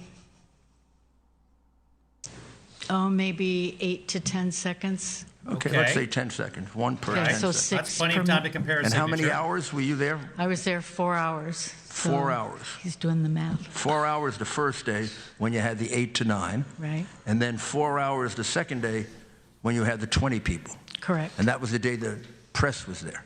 Right. Gee, how did I know that? That was in the ballot processing room, though. They were they all not in dressed? the- Were they all dressed up better? Pardon? It was at a Were they different all dressed location, up Rudy. better She when the just press told was you it's there a and had different more location. makeup on? A couple of them, yes. Just wondering. Yeah. So that, I mean, that's a lot of ballots that you didn't get to examine. Is that how I many? mean, that's a lot of fraudulent I ballots. knew he was going to do that. stuff I knew in he was and just going to say, that's a lot. So that's 8 times 8 seconds, 20 table. That comes to over 2. A lot of ballots. Okay. In 2 days. A lot of But ballots. that was just Do you 2 days. have you realized the enormity of the cheating that was going on in front of you? Do you have any sense of the... I mean, these are going to amount to thousands of votes that were Right. put into the system It's not cheating. without That's any what's supposed to opportunity happen. for the opposition to observe them. They're not which the the law opposition. demands, and These are fairness requires. nonpartisan workers. These are election people workers. These aren't Democrats. Went home that night, and I could not stop thinking about what Woo! I had You seen. couldn't. I was so disturbed by it. Yeah. I contacted No. Gina Swoboda, who was my contact person and arranged for me to observe. And I texted her. She asked me to write an email. And then I got very specific in my email. I was so disturbed by what I had seen. I went into this in good faith that people did the right thing. And that's not what I saw. I've never had the opportunity to provide a civic service like this before, and I was truly astounded at what I saw. And the way people were polite, but the way I was treated. Go sit over there. I was at that black curtain, and the closest table to me was further away than I am from that black curtain. And you did this for no compensation. And tell us the reason again you did it. I did it because I'm a retired university professor, and I wanted to be involved in this process. I believe in our country. I believe in this Well, thank you. process. And I'm so disappointed in what I saw. You're shocked. I was shocked, absolutely shocked. And at first I thought, maybe it's me. I've not done this before. I don't really know specifically what I should be looking for, but it didn't feel right. I didn't know what it really meant, but it didn't feel. So the GOP gave her no training whatsoever, but it didn't feel right. But the GOP gave her no training. right. She didn't know what she had to be looking for. But it didn't feel right. And the way things appeared, especially in the signature beyond ridiculous. verification room, really This is disturbed double me. dick right now. We're all getting I'm double very dicks. sorry for what happened here. Well, Shouldn't happen in America. That's That why should, I'm that should here. happen in China or Venezuela. Well, that's why I'm here today. Well, maybe you'll make it back into America. Help us become America again. I would like to. Thank you. Help us become America again. And hold more hearings in Not so Armadas. fast. Members, any questions? No, sir. Representative Bartow. You, Dr. Burns. This was really troubling. I mean, when you think about signature verification, that's so basic. I just have a question about how this works out. From your observation, does each click mean that it was accepted? You're talking about the clicks. I don't know. He doesn't know. So there could be a click that it's not accepted? And this was something that I can't answer. I don't really know that. Well, if it wasn't accepted, do you know what happens to those ballots that were not accepted? Did they go somewhere else that you observed where they would be adjudicated Well, properly? later on, I found out that some of them would go to somebody else and they would follow up on them. But my thinking was there were so many that weren't even close to the signature. How could they possibly follow up on those? So I don't really know where they went, and the clicking was, I didn't know. I tried to look. I tried to see what they were doing, but You when I couldn't tell asked whether- questions, I was shut down. You couldn't tell whether they were clicking accepted or not accepted? No, there was nothing on the screen to indicate that. It was strictly on the keyboard. Why have poll observers? I don't understand. I know. That was my question after the first day, and then after the second day, I was really disturbed. Thank you. Senator Borelli. Yes, thank you, Mr. Chairman. Dr. Burns, thank you for your service. Thank you. My question goes back to the ballots coming out of the mailroom. They were already opened up. Yes. So would you suspect that possibility that they were opened up in the mailroom and a ballot was switched out and put in? I would have no idea on that. Could you speculate on that? No, it would no, be she possible. can't. Extremely possible. Yes, it would This be isn't possible. a court of Let me anything. ask you another question. In your Is it teaching possible? profession in all those years, if you What if there was a small puppy in a box? Could that small puppy hold his pee? Could he hold his bladder, if you will? And I'm sorry for being so graphic, ma'am. Could that small puppy hold his bladder until it got out of the box within a certain period of time? I really don't. I have no idea what you're talking about. Can you speculate? Okay, maybe. caught a student cheating, What is what would your happening? response be? Oh. I wouldn't be very happy about it, and they would be in great trouble. And after a phone call home, they probably would fail. Thank you very much, ma'am. I'm sure we all feel the same way. Thank you. Dr. Burns, I want to, forgive me, I want to kind of run back at the envelope thing because apparently Maricopa County runs differently than Pima County, which is where I'm from. Okay. So when a Pebble ballot is returned, a permanent early voter list ballot, that's what PEVL stands for. That's cool. When I like you it. return that, it's an envelope inside of an envelope with a ballot on the inside. And what I hear you saying, I just need to be crystal clear on this. Right. The tubs that you saw with envelopes were singular envelopes with a ballot in them, all open. Yes. Okay. Thank you, ma'am. I'm sorry, Senator Allen? Yes, thank you, Mr. Chairman. Thank you, Ms. Burns. I'm really curious about the low confidence and the high confidence. It's got me really curious. And you're saying that the screen with the low confidence, you couldn't see that the signature matched at all to any of, okay, so they're looking at one signature and trying to match it to other signatures that are on the page. Yes. Am I getting that right? Yes. And you could see that from where you were sitting that the signature did not match any of those. Most of them did not match any of the ones they were trying to match it to. It wasn't, in many cases, not all, it was just a scribble. It was just a flick of the hand. So ma'am, maybe the low confidence might mean, I'm not sure that this matches, but I'm going to pass it off anyway, or something. I don't know. That's kind of what I'm thinking maybe that it means. Well, that was the impression that I had. Let's count it as law. And Trump I think wins. many of It's them over, were folks. passed on. And that was my concern and what truly bothered me. Thank you. Dr. Burns, just really quick, I know that you probably would like to get out of this chair. No, that's fine. When you were watching that, and this is just a real simple response I'm looking for, did you notice any stark differences? For example, you said a scribble. Well, what we didn't hear is the signature they were comparing it to.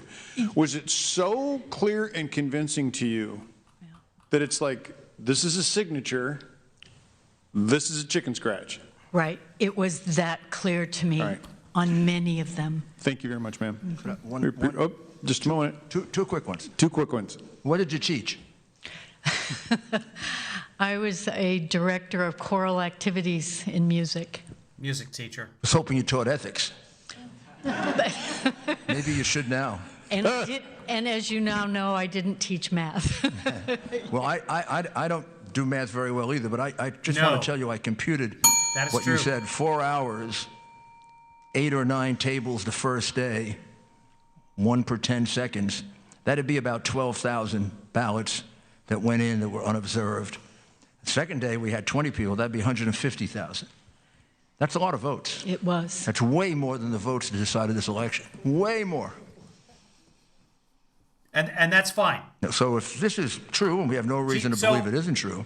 Observers in Arizona are just there. The polling place observers are different. She did both. Polling places, you can't interfere. You can't be within 6 feet of you can't interfere. You can't talk to the voters. You can't influence the voters. But you're also watching to make sure that nobody else is influencing the voters. When you're in the tabulating areas, you're just there to make sure that nobody is tampering with the machines. You're not supposed to be able to see the signatures. You're not supposed to be able to see all the other stuff. You're just checking for interference with the machines, tampering with the machines, any sort of other illegal activity. You're not there to judge the people matching the signatures. It's not your job. I mean, all these people who...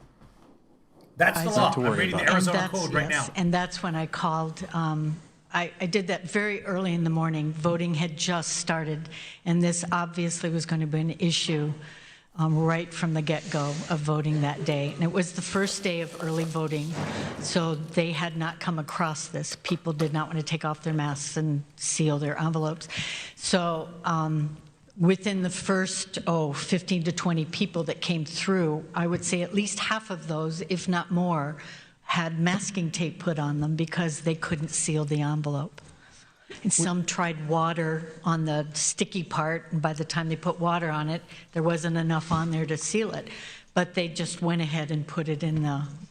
Right. When you asked about this, and you were told not to worry about it, who were you speaking with? The supervisor at the precinct where I was observing. And that supervisor is a county employee? Is that correct? It's not somebody that... so. Because you're there on a because you're a volunteer basis, right? And you're going through a partisan process to be a volunteer, correct? Mm-hmm.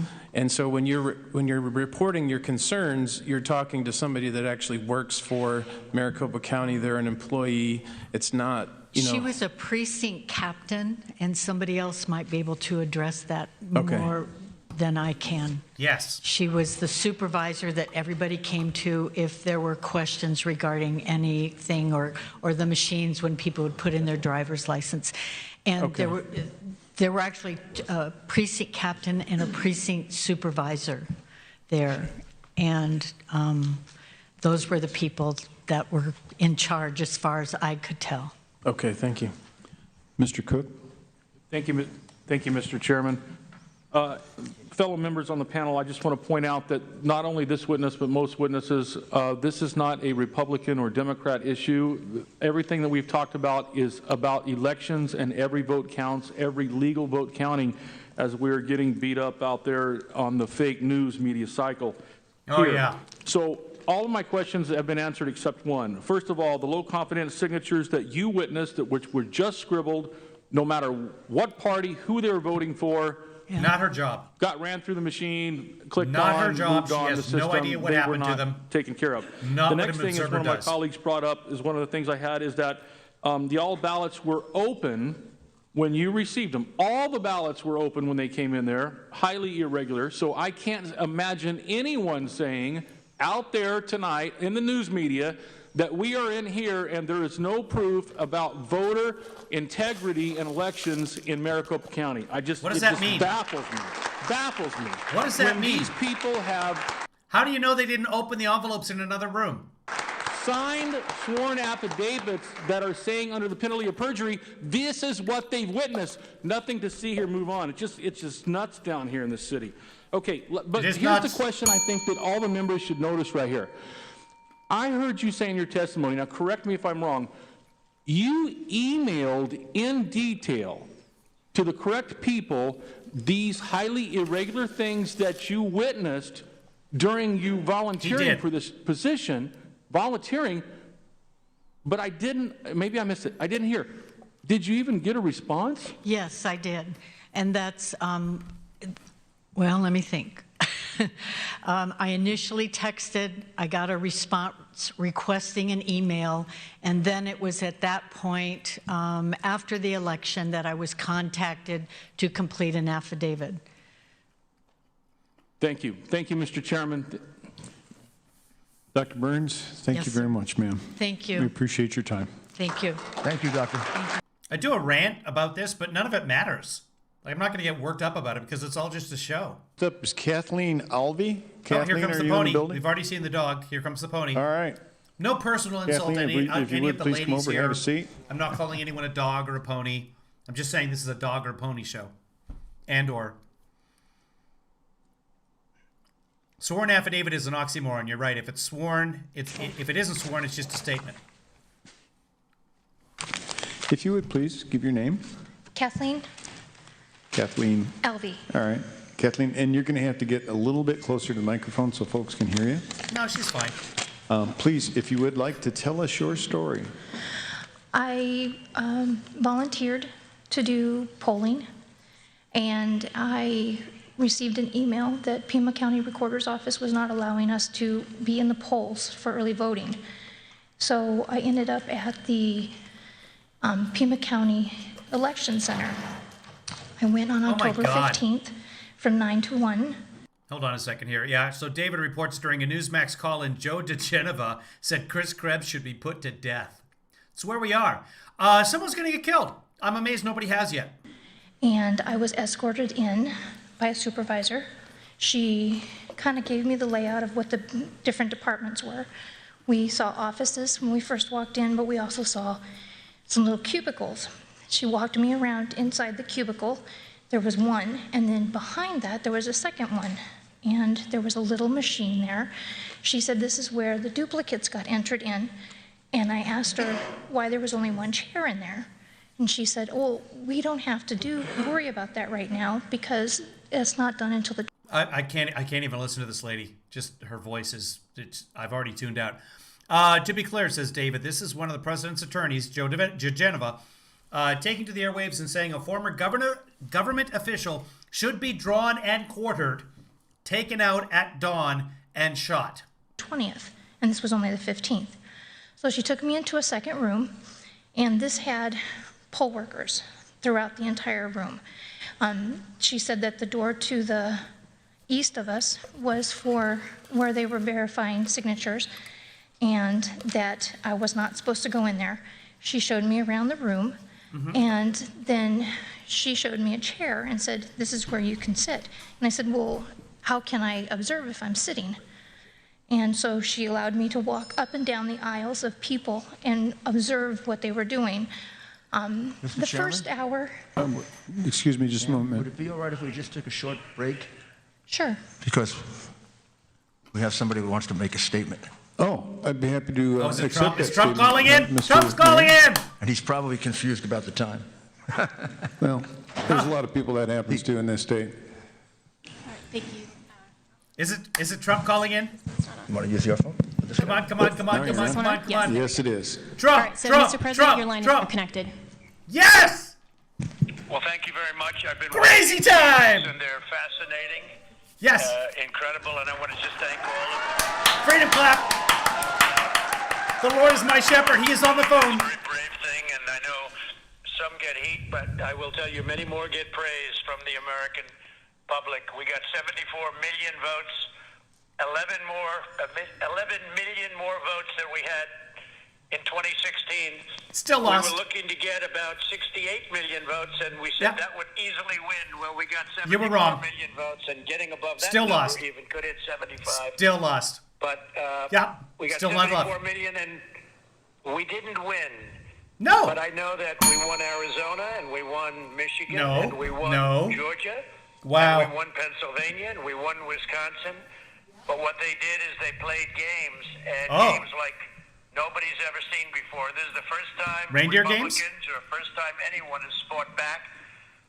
The 2020 election was rigged. It was a scam, and the whole world is watching, and they're laughing at our country. They're laughing at us. Laughing at you. They know who won.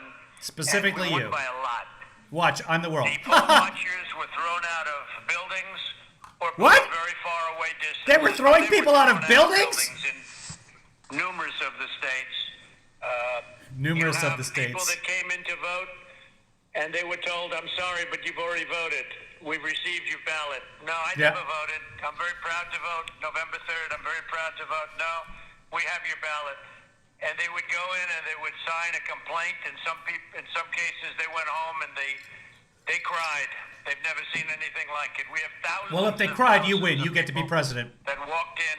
This shows you how arrogant the Democrats and others were in taking away and stealing an election, because that's what they've tried to do, is steal it. It's and arrogance? The easy route for me, with everyone saying, oh, just focus on 2024, sir. Focus on 2024. I said, no. I have to focus on That's 2 his weeks advisors ago, are telling him because it's this is over. the greatest scam ever perpetrated upon our country. This is the big This one. is a president. And we went through plenty. We went through This is a president. the phony Russia, and the phony impeachment, and all of the different things. And then on top of it, you have a governor named Ducey. Yeah. Who just rushed. Boo, we hate Republicans. He just rushed to sign certificates so that Kelly gets into the Senate as soon as possible. What's that all about? He didn't have to sign, and I say, why would he sign? It's his when you job. have these incredible hearings going on. They're not hearings. Such corruption and such horrible fraud. This is corruption. This is fraud.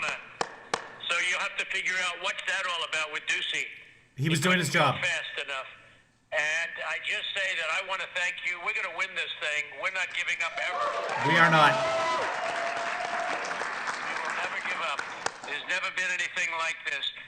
Thousands and thousands of votes were cast, and you have some people that were paid to vote. You know, Millions of votes. We're only down to 9,000 votes. It's a very small number of votes relative to millions cast. We lost relative to Arizona billions. by 9,000 votes. That's a tiny fraction. Now, that would be a half a day, a couple of hours of checking. You lost. Well, you lost. I will tell you, we are going to fight. We're taking it up all the way. We have additional cases being filed probably tomorrow in Wisconsin and in Georgia. And they're good cases. They're very strong cases by great lawyers. Well, you shouldn't have waited so long. With great facts. And Great Arizona facts. will not forget what Ducey just did. We're not going to forget the people Now of he's Arizona. attacking We had some the of Republican greatest governor. Rallies we've ever had. I left those rallies. A lot of you probably were there, and I said, "There's no way we lose this state." And we didn't lose the state. We didn't lose the state. You did. We won it by a lot. It's been certified. But I just want to thank It's everybody. over. I'm watching it, and a lot of people are watching it on OAN and a couple of others. That We are ratings machines. Their ratings are going through the roof because they're telling the truth. And others are being hurt, as you probably have heard. Other networks are being very badly hurt. Right. Because when they don't follow us, they don't do very well. But the world is watching, and this country is watching. Yeah. And we admire all of the people, and that includes the fantastic representatives, politicians, but these representatives that are up there and doing a great job. And what they don't realize is they may hear some things, but they're becoming legend. They're becoming legend for taking this on. The country really appreciates it. The country really does, and we have more than they do. I represent everybody, but this was a scam, and we have to get down to the bottom of it. I want to thank Rudy and his team for doing such an incredible job and for having the courage to do it. Many lawyers... Are we going to take Ducey out and draw and quarter him? So for having the courage, Rudy, we thank you. And you know, Rudy was, and I say this, Rudy was the greatest mayor in the history of New York by far. By look far. At what happened to New York. I mean, Yep. you look at what's going on right now. He was the greatest we've ever had. Screw and you, I told Koch. Rudy the other day, what you're doing right now concerning the elections of United States President and other elections, but concerning the election of the President of the United States, and as good as being mayor was and so important, but this is far more important, is the most important thing you've ever done. So I want to thank Rudy. Is this I want to just a thank recording of what he all said in the Philadelphia? Political representatives, Gettysburg? and I want to thank all of the incredible witnesses for showing bravery and love of your country. Thank you all very much. So brave. So very brave. Freedom clap, everybody. Thank you, sir. Thank you, sir. I'm sorry for the interruption.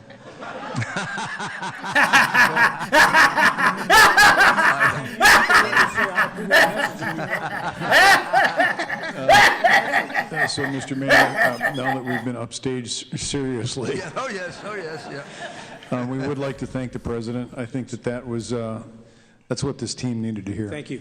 Thank you. Thank you.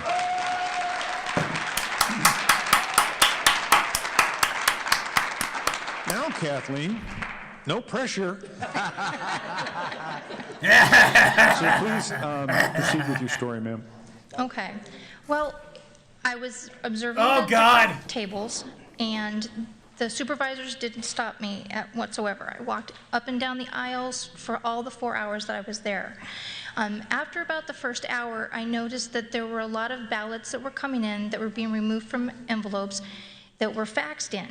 And the supervisor said, those are military or absentee. Okay, yeah. They weren't And- faxed in. But there Maybe were they were. hundreds and hundreds and hundreds of them coming in. Right. And I asked, well, what is the chain of command? How do we know for sure Chain of that these command. faxes are accurate and they're from the people who sent them? And I said, how do you verify a signature? If they've got the ballot and they have the envelope, why can't they just somehow get here in the envelope that they were originally given? And she told me that there was not an answer that she could give me. She didn't know the answer, that I would have to ask the other supervisor. Okay. So when the other supervisor came in, I asked her the same thing, and she told me the exact same answer, that she didn't know, that that all happened Okay. in the verification of signature section, and we weren't in that area. So I was walking through again for a while, and then a representative from the Republican side at one of the tables that was working as a poll worker, he asked the same question, and he got the same answer. There was no clear answer for him either. Okay, The so ballots, nobody when they knew. were processed, were then put into these blue containers that were supposed to go to the front of the room. They were then sealed and locked by the supervisor. When I left at 1 o'clock, there were still 6 sitting there with the supervisor out to lunch, and none of them were locked. Also, the ballots that were coming in that were faxes were called duplicates because they had to be manually entered. They didn't get secured at all. They went into a little basket on the side of the room, and then women from another area came in and got them and left with them. So I never saw what happened with those. But those same women were also coming in, and they were taking the postage boxes full of ballots and leaving with them as well. And they were going to a different area of the facility that I was not given access to, because the room that I was in I was basically told that's where all the processing went. But then I saw the ballots leaving, so when I left at 1 o'clock, I immediately sent an email to the chair of the Republican Party and said, I have some concerns about this. First of all, the chain of custody for the ballots that are faxed in, but also because there were things that I wasn't seeing behind the scenes. So. Thank you, ma'am. Mr. Giuliani, do you have any questions for this lady? Sure. Please proceed. So, Ms. Alvey, tell us the room that you were in. What was it, a tabulation room? It was a well, there was what would no you call machines. It was just a processing. There were workers at tables, and there was 2 different people from 2 different parties. And what they were doing was they were working as a team. They would pull the ballots out of the envelopes that were signed.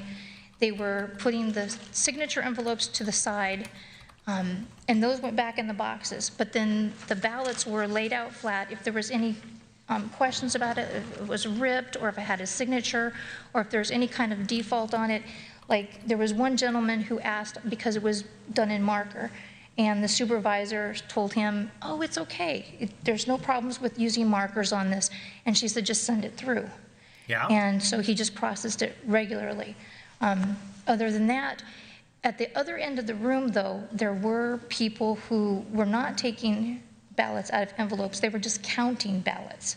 Okay. There was a machine and a gentleman counting it with a machine, but then the people who were sitting at the tables, they actually had lists, and the lists needed to correspond with the ballots.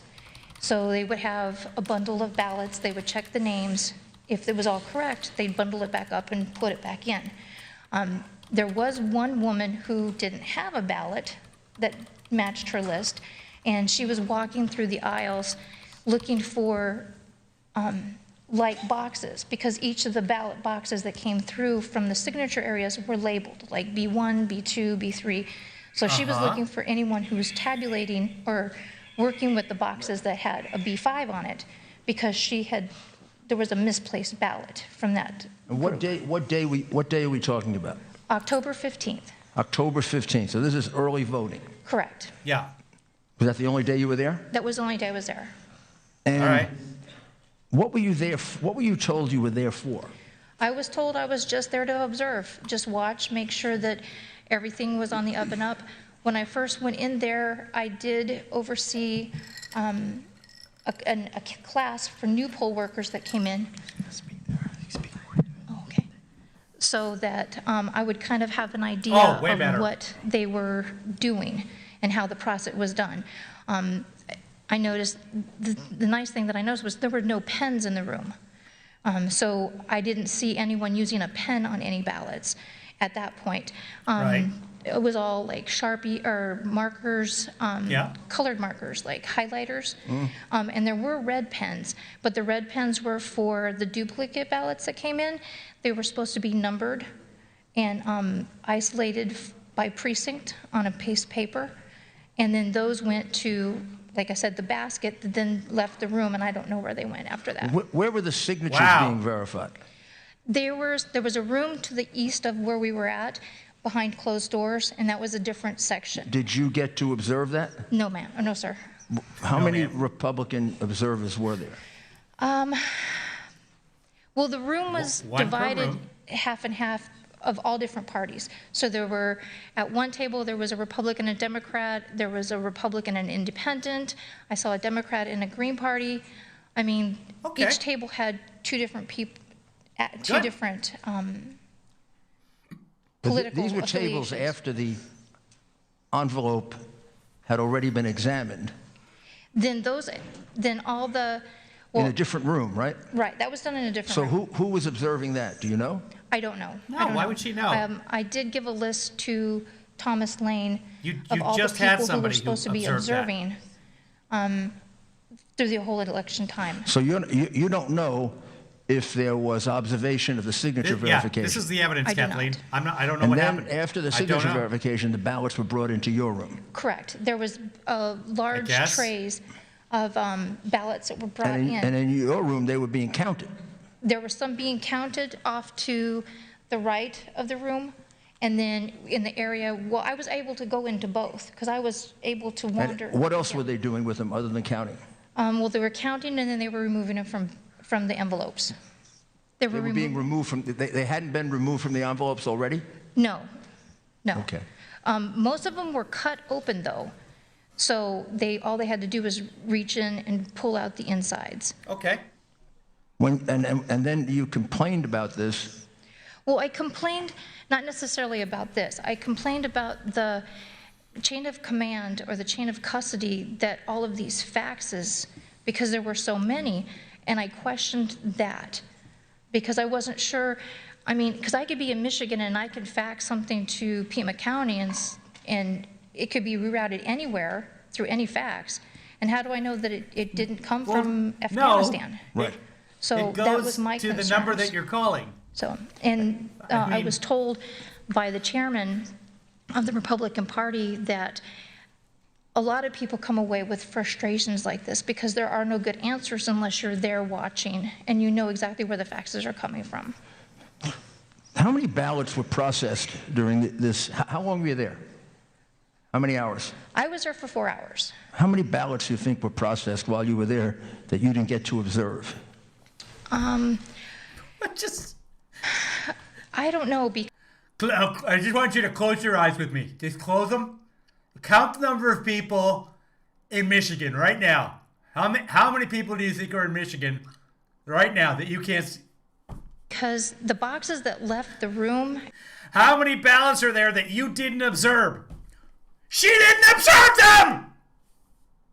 And the duplicates that left, I don't know where they went. So I don't know how many were in each sleeve of the post office boxes. I do know that in one box, just from observing, there could be anywhere from 100 to 300 ballots in one box. So. What do you think? In 4 hours, how many of those boxes did they go through? Well, when I left, they were on H. So Pardon me? When I left, they were on the letter H. They were working on the H's. So that would have been a couple 100,000. This feels like it's taking H's. Thank you. Thank you very much. You're welcome. Members, any questions? I do.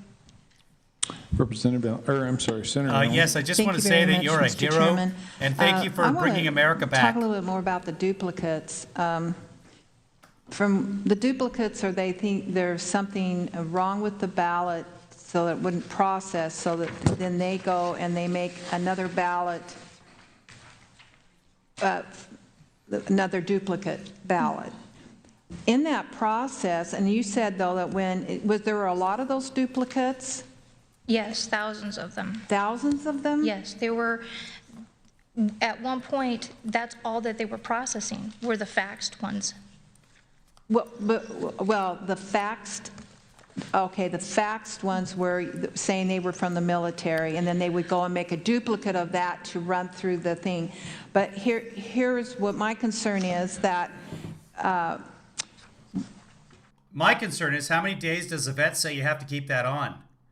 Who then observes? If you would just stop biting your own stitches, you'd be fine, but no. The person making the duplicate, because they're going and marking another ballot, probably. Is that what they're doing, or do they? Well, who is observing the person, observing the person, observing the person, observing the duplicate? That's my concern as well. That to be sure that it is done correctly according to the original ballot and who they wanted to vote for. I agree. And if there's thousands involved, then I would be very concerned. There should absolutely be an observer and two people involved in processing that original document to be sure that the duplicate absolutely matches.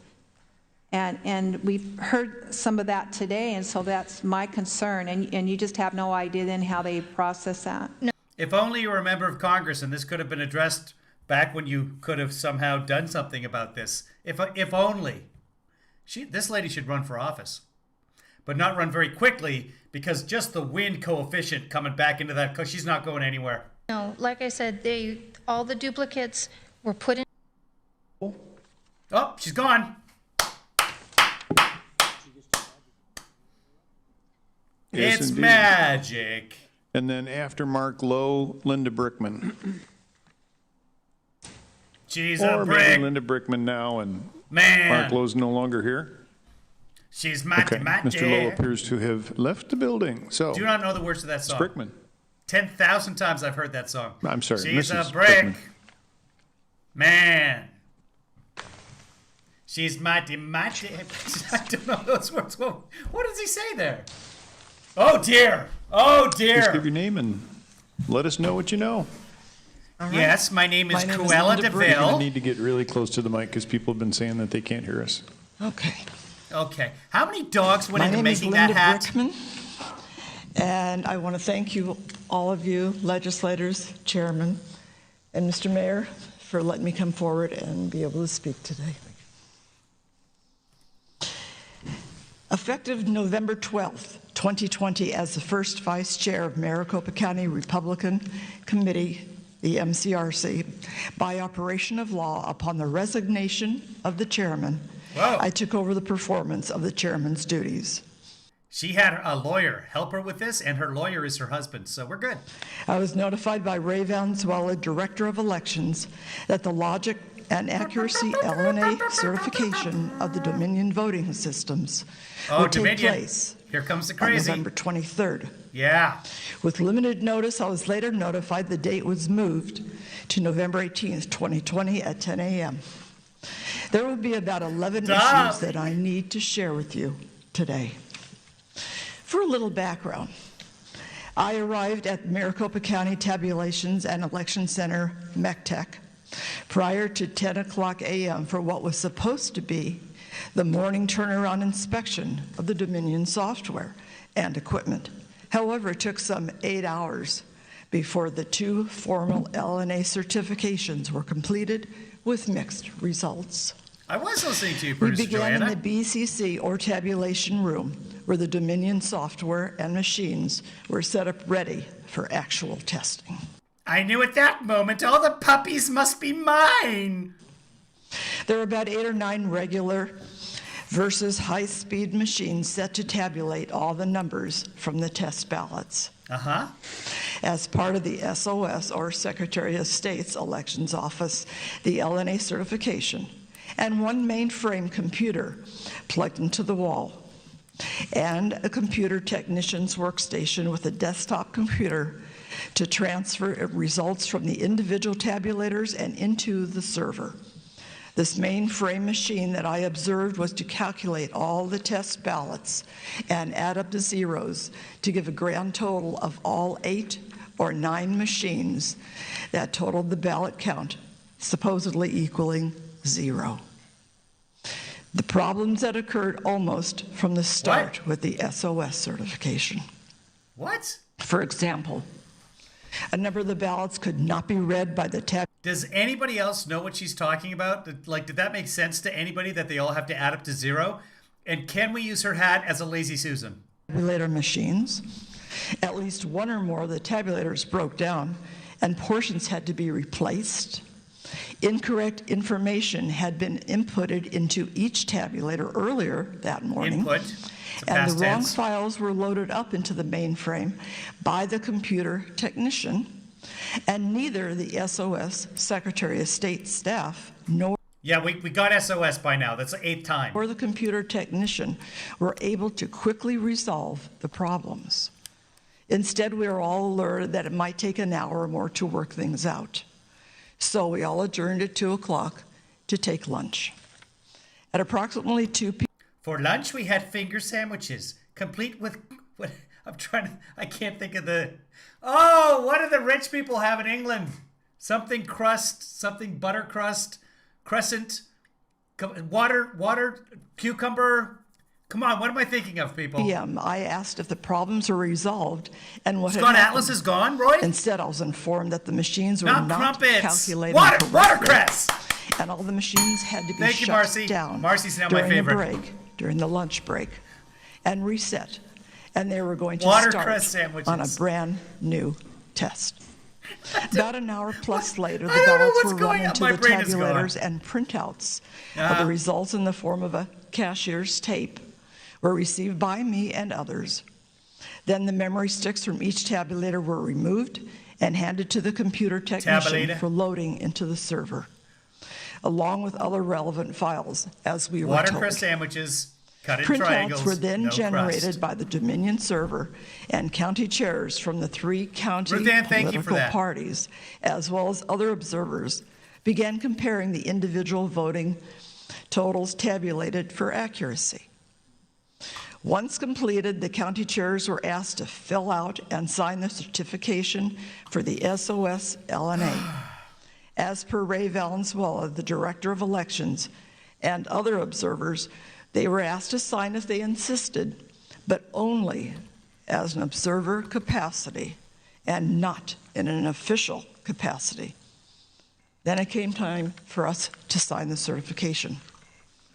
Based on the issues described above with the SOS LNA test and my familiarity with reports from other state Secretary of States, for example, Texas, and other information that I had and that I turned over to the BOS, which is the Board of Supervisors, I went ahead and signed and denied certification, writing on the form, quote, certification denied, Linda Brickman, MC, Maricopa County Chairman, unquote. AKA We Karen. then began the second LNA test, but this one was conducted by Maricopa County election staff. Honestly, it gives me this positive feeling to just give her freedom claps. She's the best. She's the best reason to freedom clap. And on particularly those nails. Look at these. She's matched the nails. Check out those nails. Black, white, black, white. You guys, here, see? Right there. Black, white. She did it.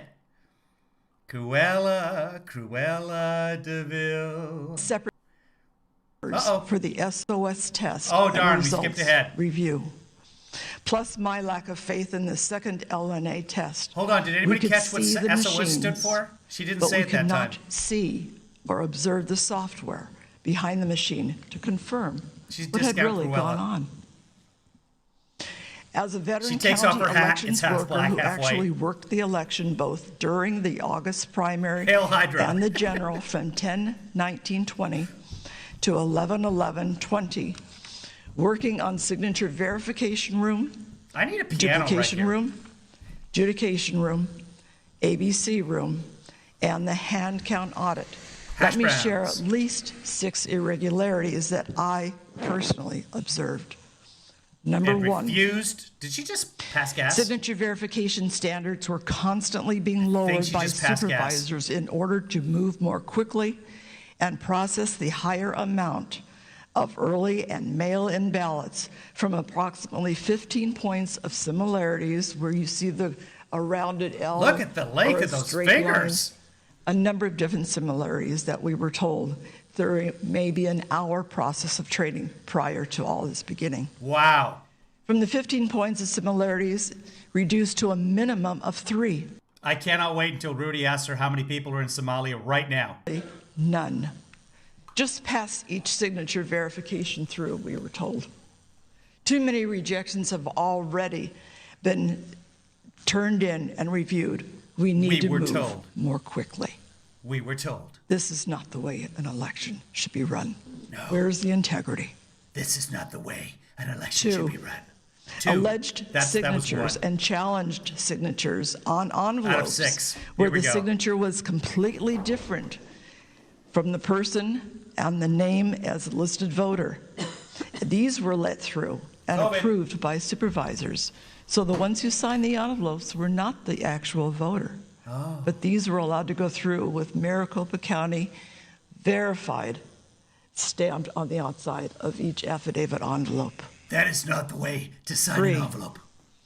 challenged runs or batches of envelopes for signatures, verification observed by me We're going to do to it be by the her. exact same handwriting on the affidavit envelopes. And always these were on about various Brickman's. ballots. I saved what was the ballot number, and I believe I've turned it in. If not, I do have that information, where there were at least 30 ballots that I saw at one time that were all signed by the same handwriting, but on different voters' names. When I asked the county attorney How did she know it was the when same I asked handwriting? if the county attorney would be alerted for possible fraud, I was told no, but supervisors would take care of it. In the dupes room, number 4, and this is the duplication room, I observed with my Democratic partner the that what the dupes preparation room of is a new for ballot, duplications? since Thank the you. original one was soiled or wouldn't go through the tabulators. I read her a Trump Republican ballot, and as soon as she entered it into the system, the ballot defaulted on the screen to a Biden Democratic ballot. So we reported this to the supervisors and others in so many questions about that. The room commented that they had witnessed the same manipulation. We were never told what, if any, corrective action was taken. All I know is the next day I was called outside the room that I was working in signature verification by the supervisor saying, I understand you caused some problems this week, and saying that you thought our machines were not working correctly. And I was being the one that was scolded. And I was told at that point in time I could not discuss anything or talk about what was going on, as many people were threatened, because they were told that their voices would be suppressed. They would be either have to leave the room and not work there again. I'm here because I think this is our duty to speak the truth and hear the truth.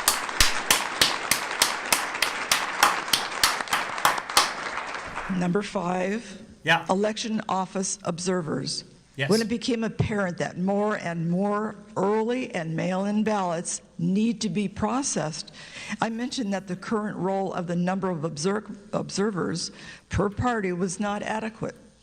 1 per party unless all parties agreed to more.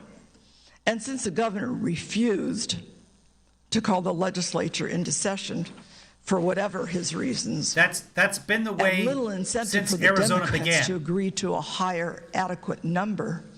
There was no way that 1 observer per party, who were forced to the back of the room or to have to watch behind a closed-in wall or a see-through wall, would have legitimate opportunity to see what election workers were actually seeing in real time. And doing, especially where up to 20 or more workers processing tests. That's the law, especially in Arizona. That's how the law works. Sometimes in 10 seconds or less. And I personally observed most observers acting clueless and did not believe any Oh my God, she's my former mother-in-law. of them even recognize the challenges that I was referencing above. Reverencing? Number 6, one of the most egregious. Oh, good. In both the duplication and adjudication rooms, which I worked, I observed the problem of Trump votes with voters, checking the bubble for a vote for Trump, but also writing in the name Donald Trump under the write-in candidate. Why? And checking the bubble next to his handwritten name again as a duplicated vote.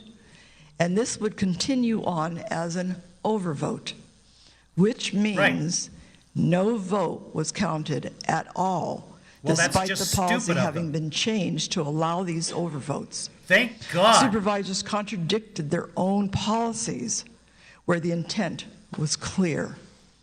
Ray Valenzuela, Director of Elections, told me openly the morning of the Dominion certification, November 18th, 2020, that this was incorrect.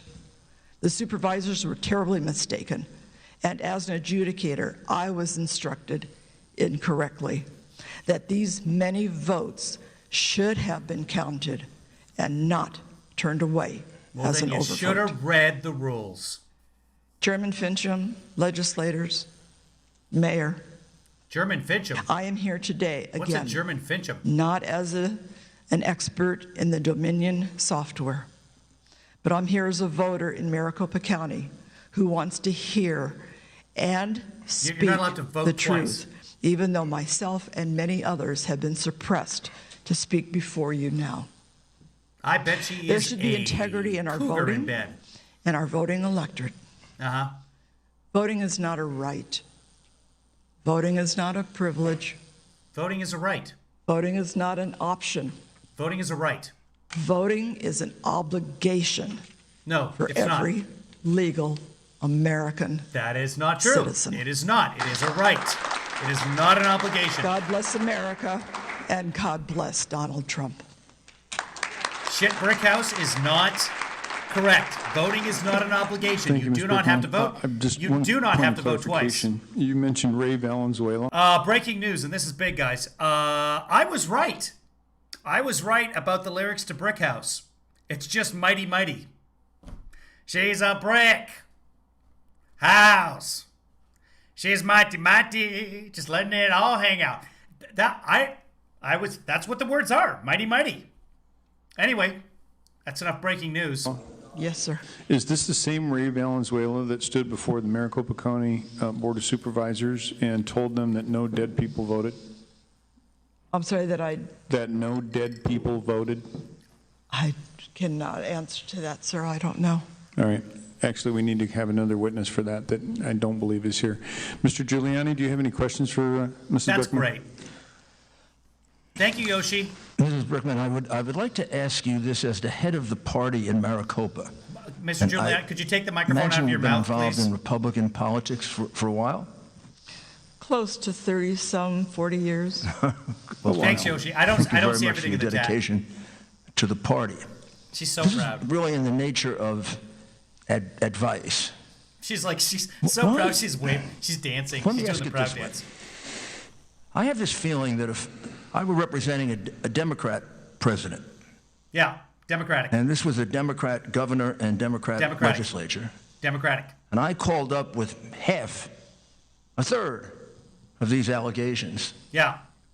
we would have had a special session.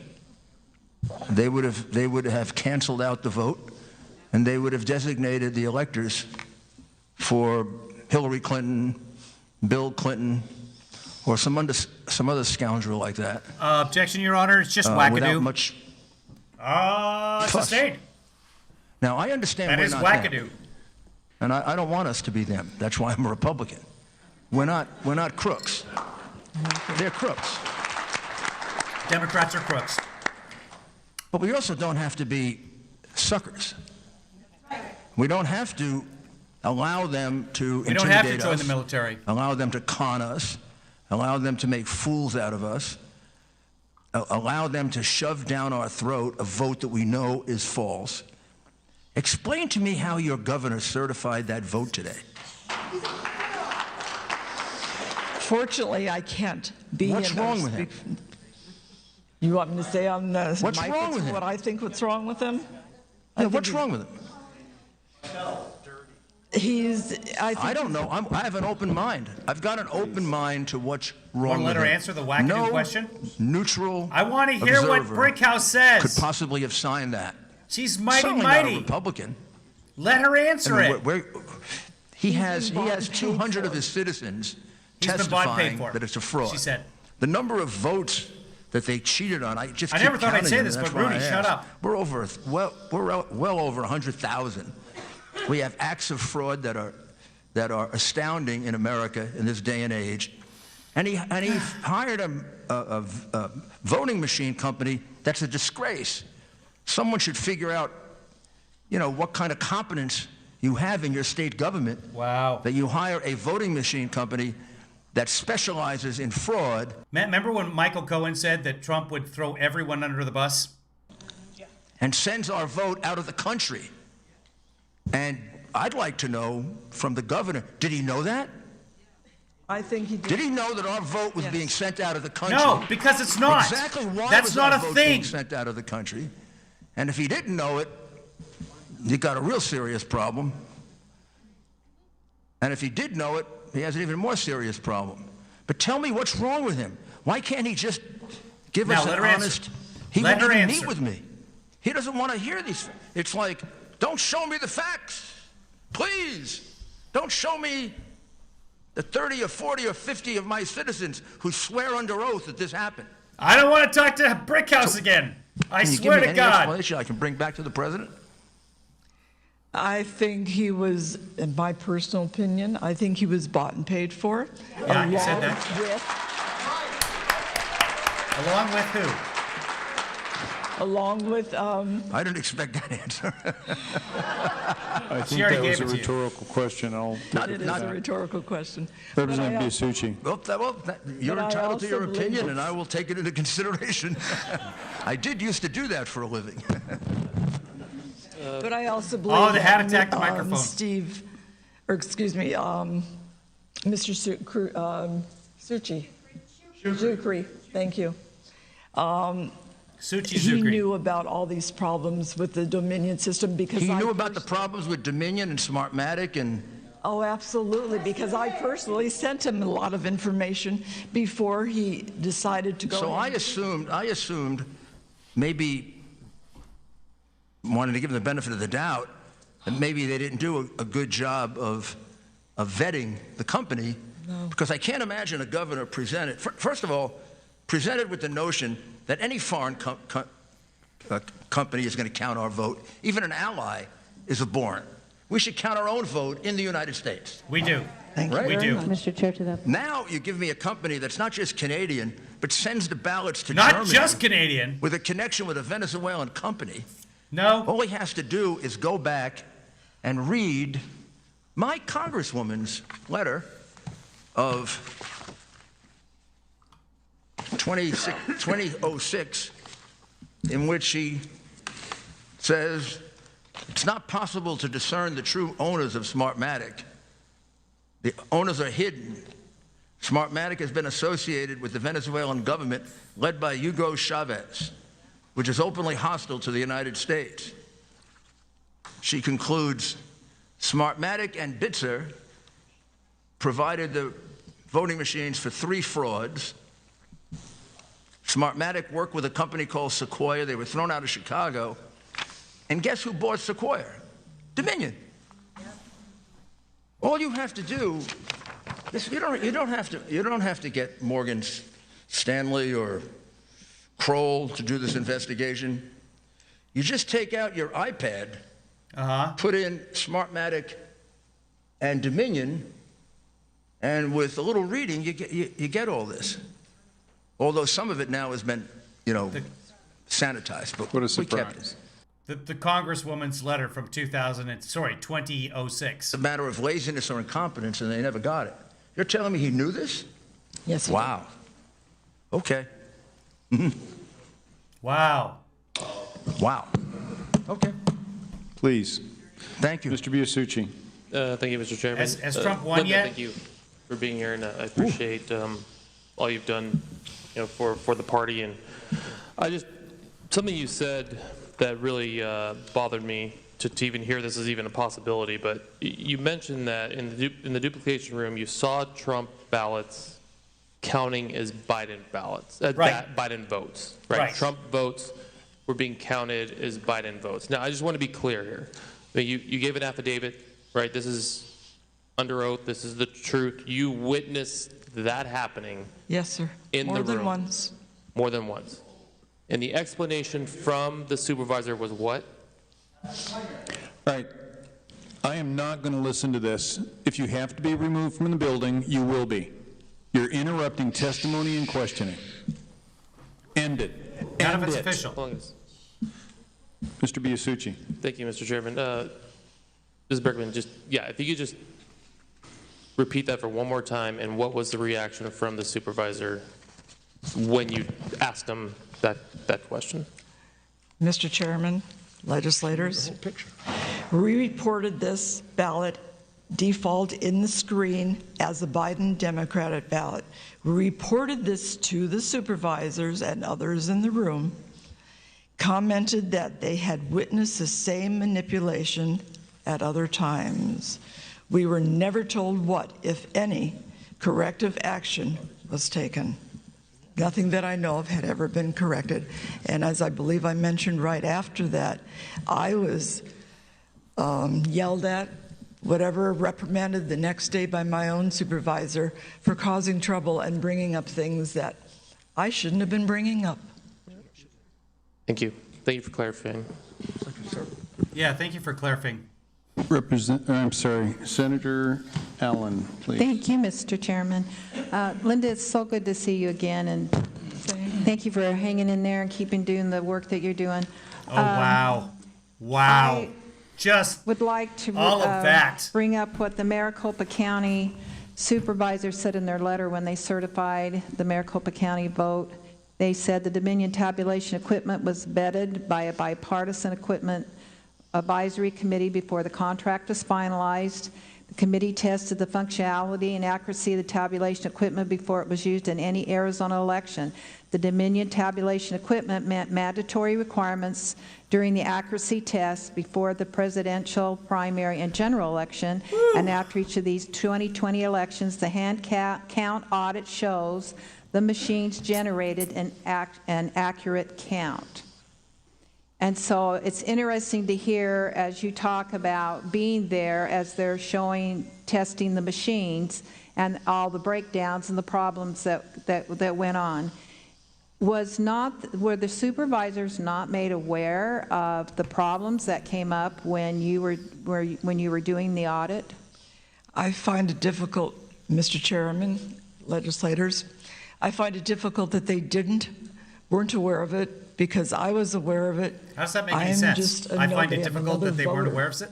And if I was aware of it and I could pass it on to the supervisors, or do you just find as well as the governor's staff, as well as other people in power in the Arizona Republican Party, I find it difficult that they did not know. Arizona Republican Party. Why is it, and let me ask a question if I may, how do we know that the same systems were being used and that the machine wasn't changed and that there weren't problems? We know during the election itself that many of the machines, I believe in almost all locations, were shut down at the exact same time. Because while I was working at the elections department, the machines were shut down.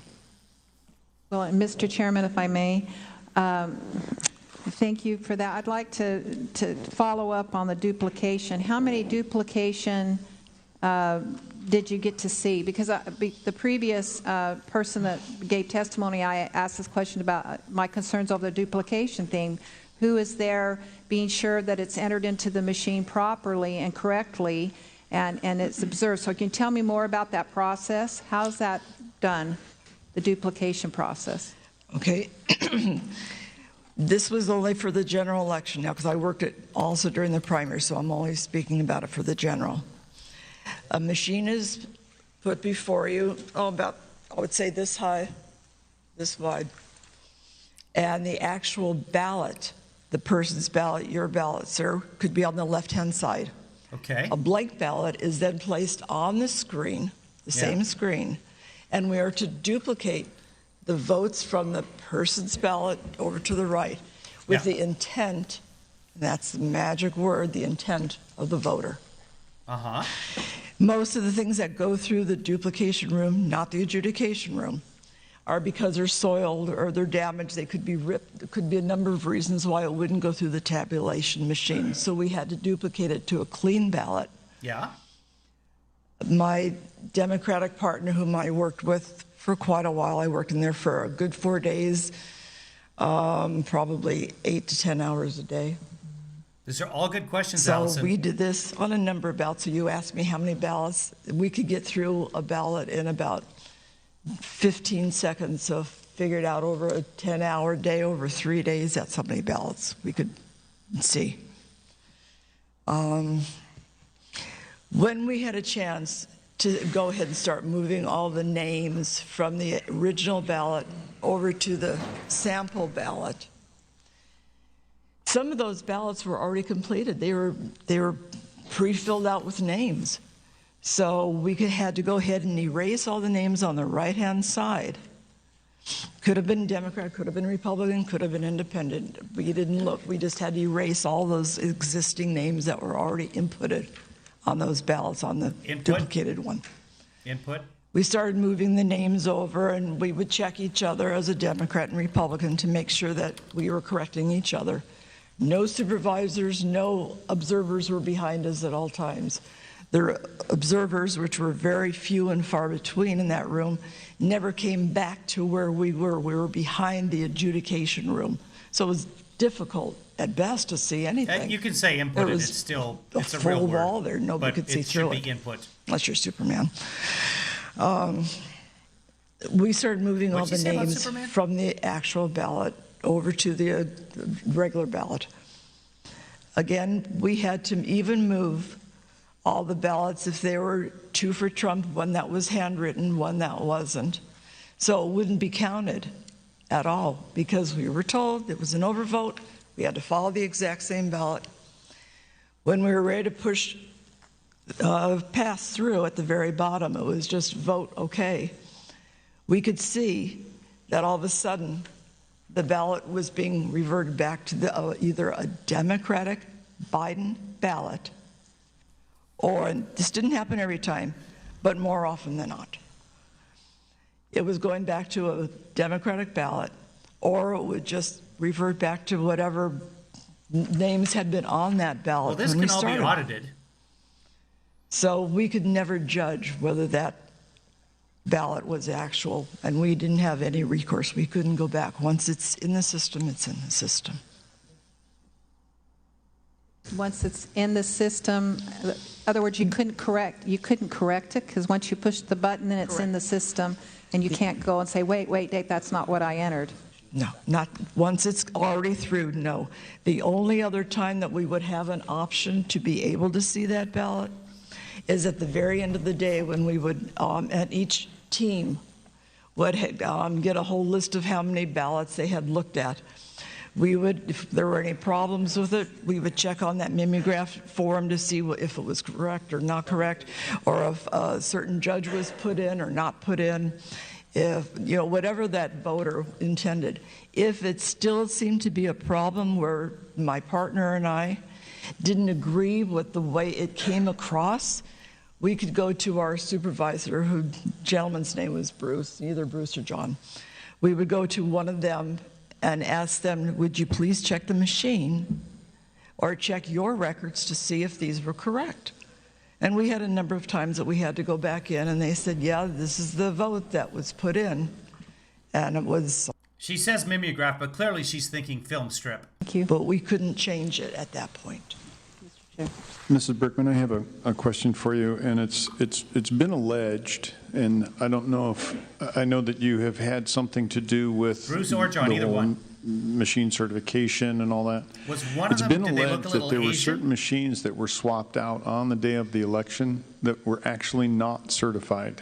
Can you confirm that or dispute that? We just don't know. I cannot say anything to that. I don't know, sir. All right, thank you very much.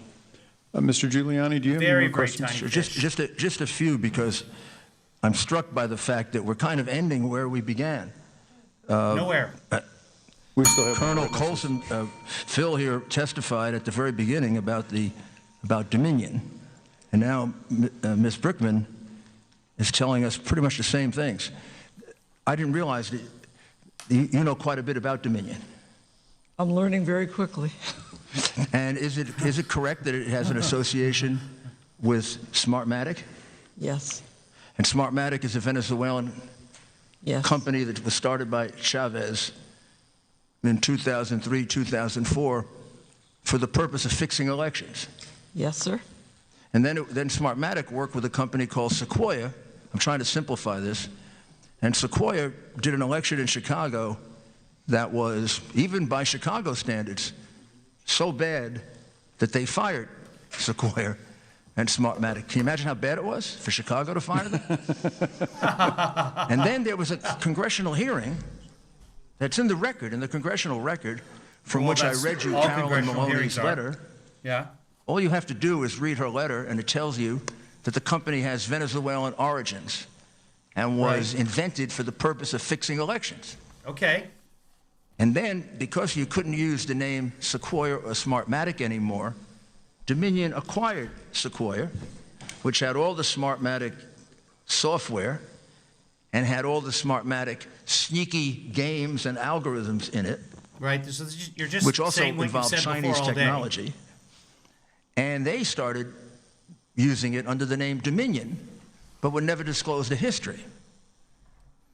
But you would think that any prudent governor, secretary of state, or commissioner of elections would do the kind of research that you do when you give out a multi-million-dollar contract. I mean, I ran a city, and when I gave out multi-million-dollar contracts, the company was scrubbed very, very carefully. And if this had ever happened to me when I was the mayor, everybody who did it would be fired immediately and investigated. Investigated? I wouldn't want my city having its votes counted. For making a bad counted choice on software? by a Canadian company, much less a company involved with Venezuela.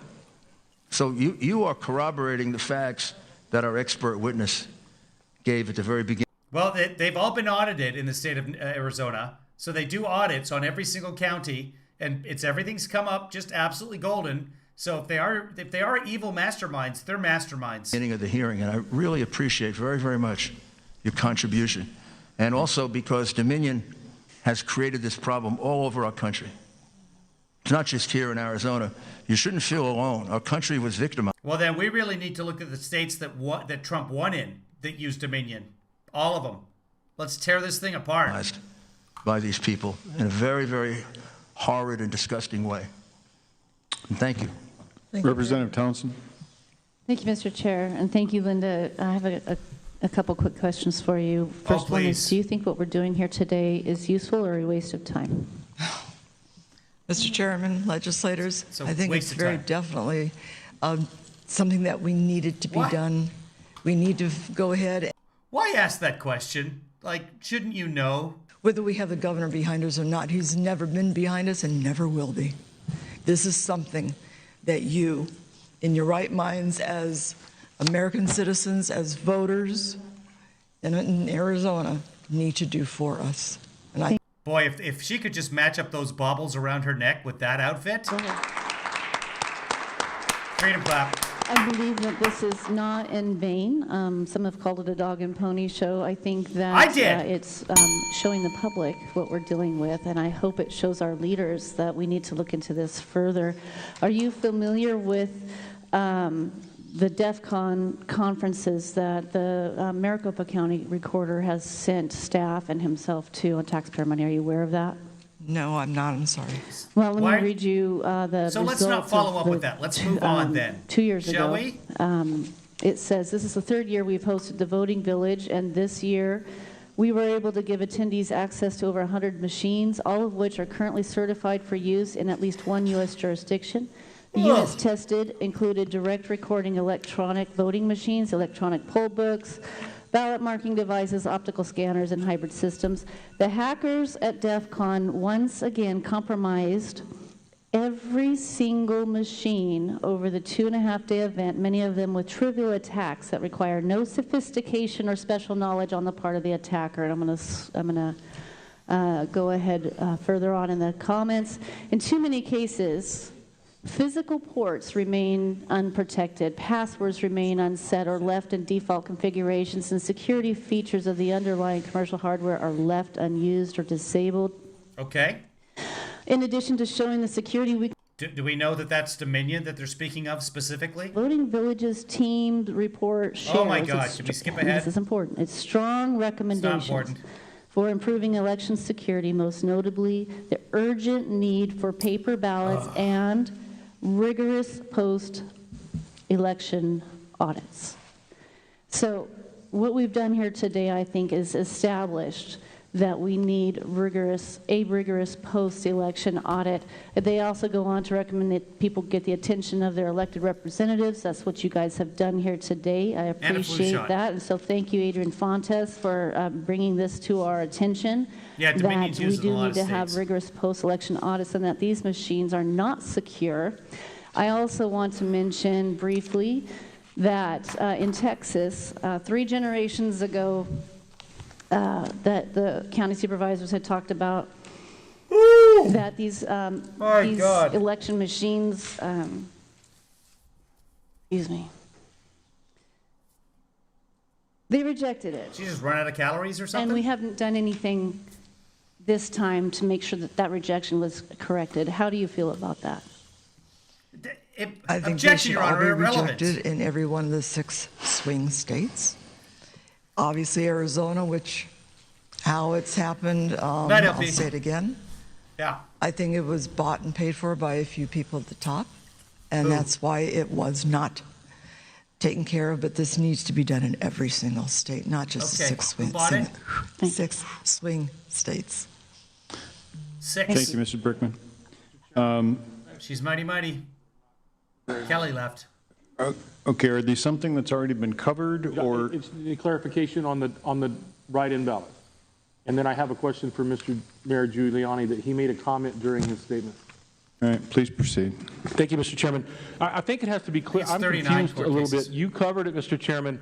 So when these ballots were there, if there was a ballot, because here's the problem. Republicans won the state of Arizona except for the 2 big offices. All the supervisors were voted in. Fontes lost. I mean, Republicans, the legislature remained in control. So that all happened.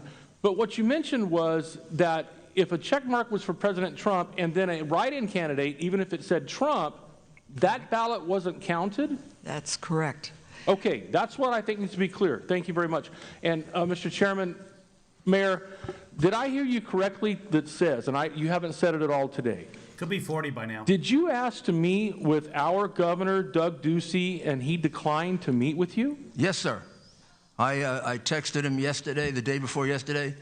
I explained to him I was coming here. I explained why, and he never responded. He did not even respond, sir? I explained to him I'm the president's lawyer, and I'd like to have the courtesy of meeting with you. Mr. Chairman, Mayor, you were mayor of one of, if not the largest city on the East Coast as a Republican, and which has more people in that city than this state. Oh, sorry, Allison. And I think out of common courtesy and being on the same team, I apologize on behalf of whoever if they dropped the ball not responding to you. You're not on the same team, apparently. I mean, I've been doing this kind of investigation for 50 years, and when people don't want to meet with me to hear the facts, I can kind of figure out why they're doing it. Mr. Chairman, thank you for being here, sir. So he's in on it. We have our last Bought witness. and paid for. Mr. Mark Lowe, are you in the building, or have you gone home? I don't know. I can't take it, guys. The Seahawks game is going to start too. I can't even talk anymore. Ms. Brickman. Not done yet, I guess. Mr. Gowan. Hello, Linda. Are we there? We're there. Hello, Linda. Hello. Thank you, Mr. Chairman. I just one question. That's it. I want.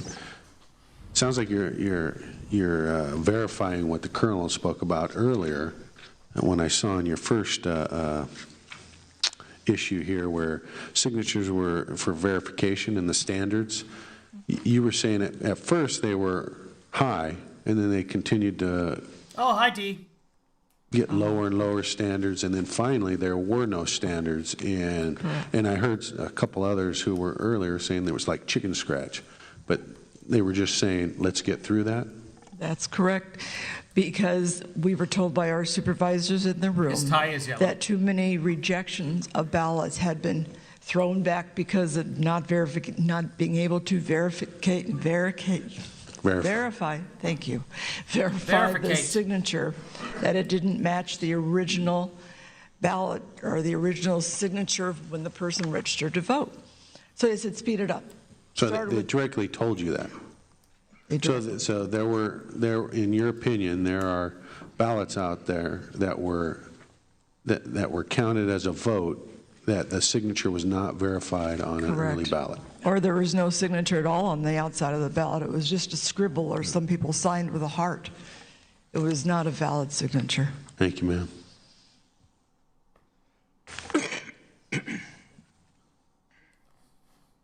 You were done?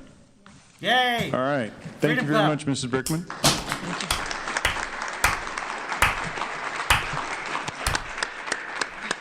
All right, we have one more witness, and that is Mark Lowe. Once Mr. Lowe is complete, Mr. Giuliani, I'd like you to wrap us up with your closing comments, and then each member will have an opportunity to I guess I'm overruled. There are 4 more people on the list that are still here. Oh, all right. I had called names and nobody stepped forward, so, okay. No. Mr. Lowe, Please give your name and what you do, and we're happy to take your testimony. Distinguished legislators, my name is Mark Lowe. I'm a Maricopa County resident for 30 years as a Southern California refugee. I'm here in the capacity of a steadfast, concerned citizen. I volunteered to do 3 days of observation, 2 at the Maricopa County Recorder's Tabulation Center, Sunday, October 25th, and Sunday, November 1. Sorry, I'm a little bit nervous. Been waiting all day to speak with you folks. On the 25th of October, I observed no ballot tabulation happening. There was simply adjudication.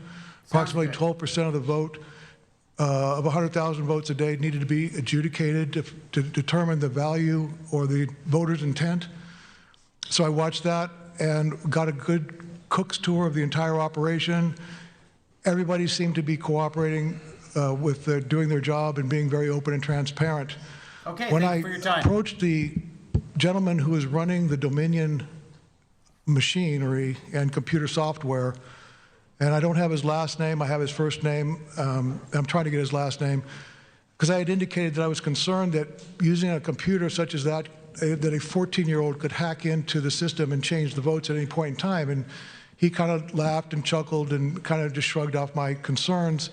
And I told him that I had just watched a month earlier a Tom Cruise Mission Impossible, where Tom Cruise crawled through the ventilation system and went into a room very much like what the equipment is in, and he was able to get in and get the information and get out. Right. And at that point, he really laughed, and he did point to all the wiring that was hanging from the ceiling in baskets, and so that there was nothing plugged to the internet or into walls. Everything was coming from the master sealed up room. And I said, well, in the end, a 14-year-old could get in and hack it. At least that's the world I live in, because I watched the 1969 original Mission Impossible, so a lot's happened since then. The following Sunday, I actually left about 2:30 in the afternoon. I was scheduled to work until 4:30, but I felt that I had better things to do given what I had seen. There was no tabulation going on. So I came back there bright and early for morning shift on 11/1, and I showed up, and the operators were there. Same gentleman that was running the operation. I'll leave him nameless. He's named in my affidavit. And I was able to say good morning to him and said, yeah, I said, I guess nothing's happening with the 14-year-old yet, and kind of made light of it, sat down, and then a gentleman came to join me, because I was by myself as a Republican observer on the 25th, but on 11/1, Greg, who testified earlier before your panel, who's very, very knowledgeable about software and internet technology, he and I spoke for a few minutes before the process started, and I was able to explain to him how I engaged Bruce the week before, and felt really just wasn't able to get the information from Bruce or acknowledge what was going on with the process of counting the votes or collecting the votes, because I didn't have the knowledge. Well, it turns out that Greg had more than enough knowledge for this gentleman. I call him the master of ceremonies. Watch what happens at the end. He's going to lift it up, and he's Greg. You'll see. For Dominion. I've seen this one before. Because he's a contracted third party by the county. He's actually paid by Dominion, and Dominion is paid by the county. So about 20, 30 minutes, I guess, into the operation, one of the smaller, older machines had a problem where it got locked up and it stopped working, stopped counting ballots. And this gentleman, master of ceremonies, came over with his laptop and plugged right into that machine, and he began to immediately do whatever he was doing with the files. And this is when his job. Greg and I sprung to our feet, and Greg took the lead and went over his shoulder and looked exactly what he was doing, and asking him questions all along. And he was able to actually get hard data of what was being done with regards to when a file gets too full, it stops, and then it has to make subsets and all of that. The questions that I had on Sunday previous is how does he back it up? But I could never get to that point on Sunday the 25th. But on Sunday the 1st, with Greg's expert questioning and knowledge and understanding of what was going on, he took him through the entire process to where how the votes were how the votes were handled, and how they were, when it got to be too big a file, they had to make subfolders. And then the question came up, my whole thing is, what happens if this building burns down? What happens to the information? So with that, along with that question hanging from the previous week, and Greg saying, yeah, he took him right to the point at what point do you make a copy, a data, and how do you make the copy? And from what I recall, and my understanding is that he makes a complete copy of the entire voter file. And at the end of the shift, he leaves the building with it. I say he takes it home. According to Greg, heard him say he takes it upstairs. I talked to Greg one other time, not to compare our testimony, but to say what I remember. He took it out of the building and he took it home as far as I'm concerned. I did not hear him say that he gave it to somebody else or anything. It was all in this gentleman's possession the entire time. That's fine. Because he brought it back with him the next morning. The hard drive came back and forth in and out of the building unsupervised with no oversight whatsoever. Okay. There are some other problems with adjudication, but I'll leave that for another time. I want to say that on my day of the 3rd, when I showed up at 4701 South 7th Street, at 6:30 in the morning, I was greeted by the poll supervisor who immediately noticed I was a Republican observer and told me that there would be no bathroom facilities for me to use at this beautiful brand new multi-million-dollar high school that was built, academy, that there would be no bathroom facilities, and if I had to use the restroom, I'd have to go off-site. Okay. And to which I answered, that's fine, I have some containers here, I'll be able to, kiddingly, I'll be able to find a quiet corner and use to relieve myself, whatever. So about 10 o'clock in the morning, and after a very slow trickle of people coming in, because I counted votes until I was ejected at 2 p.m., and I'll tell you the reason for that, but there was less than 200 people by 2 p.m. Because you peed in a Gatorade bottle. And so at noon, when I got up to use the restroom at 10, I came back and there were 2 voting machines there. And with a trickle of people, there must have, at that point, there was only at 10 o'clock, maybe 50 or 60 people that had voted. And I was curious as to why there were 2 of these machines and 2 ballot boxes. So I paused as I was returning to my seat because a woman was coming to put her vote in the machines, and I was going to determine which machine is she putting in. Is she being directed to put it in one machine or the other? And at that point, the poll supervisor told me to get back to my seat or I would be removed from the property because I'm not following orders and following her direction, specifically that I was to sit in my chair the entire time, which is far away from being able to see anything. So I went back and I sat compliantly, and I was kibitzing with the Democratic observer, talking about life in general. And she kept coming over to me and says, if you speak any more, you're going to be ejected. So I literally, at 12 noon, before I zipped my mouth and didn't say another word, I asked her, so at 7 o'clock, what will happen when it's time to break down the machines and take the votes, seal the votes in a container and take them to the counting tabulation center? And she said, well, you'll have to leave the building. I said, but that doesn't feel right to me because I'm supposed to observe. That's an important part of the process that I should be allowed to observe. She says, you will be removed by my security out front. There will be nobody in this room except the poll workers themselves, period. So yeah, well, that's when we cheat. I said, well, that just doesn't sound right. So I just zipped it. I put on my bandana. For the next 2 hours, I sat there in complete silence, counted about another 50 people. So I was up to, at 2 o'clock, I was about 220 people.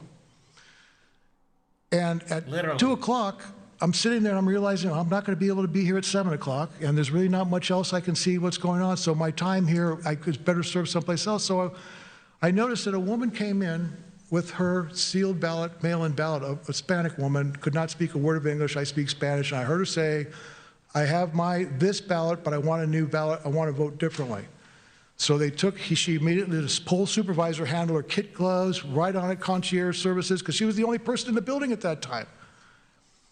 They take her over, give her a new ballot, and they walk her around these 40 or so ballot stations, and they park themselves right to where I could see them intentionally. The the poll supervisor with her back to me, and the translator with a face shield gesticulating for about 90 seconds. They kept talking to the lady, and the poll supervisor kept looking around the 3-sided partition, looking around. I'm thinking, I know it's a crime if I take a picture. I know that. I know it's a misdemeanor.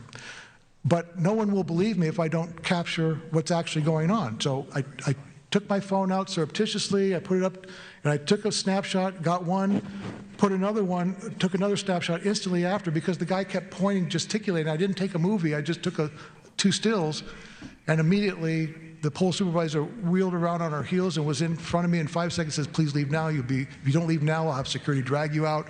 You're out, you're gone. And I believe that was her plan all along. She didn't want me there to be watching what was going on at 7 o'clock. She told me it wasn't my place to be there. So I left. I drove to the Republican National headquarters on 24th Street. I got counsel from an attorney there who told me absolutely not. Here's the IRS statute. It says that you are supposed to be there for the breakdown of the ballot, of taking out the data cards. You're supposed to watch the ballots be locked into the box for transportation and then follow them to the place. So I got in my car, I drove straight back down there. By the time I got there, it was about 4:45, and here's this woman out in front with her bodyguard. There's no cars in the parking lot. There's nobody voting. It's 4:45. Polls close in 2 hours and 15 minutes. I had just left there 2 hours earlier. So I tried to get her attention, and the security gentleman told me that I must leave now or he'll have me arrested. So I left, telling her, saying, please look up ARS statute. I was allowed to be there. You wrongfully terminated me. I never would have taken the picture had I had the right to stay till 7 o'clock. That's when I lost my right to be there at 7, I decided I would take the next action, which is to get something, proof that if I'm not going to be here at 7, I better do something because this is a crime. I understand you cannot interfere with people voting. So as a result, after that, I just kind of went home with my tail between my legs, really frustrated that I wasn't armed with the legal statute to have me stand my ground at the polling place. And the fact that this woman from 6:30 in the morning telling me I couldn't relieve myself, I'd have to leave the property, and to stay in my chair, don't walk around. And I understand I had the ability to stand by those ballot machines and just watch people drop them, and not talk to anybody, but just simply watch them drop the ballots in and find out at the end of the night, were Republican votes in one box and Democrat votes in the other? I don't know. So that was that day. So then I got a call saying they needed a little more help at the tabulation center, and I got a shift to go Thursday evening at 2:30 till 10. Yeah.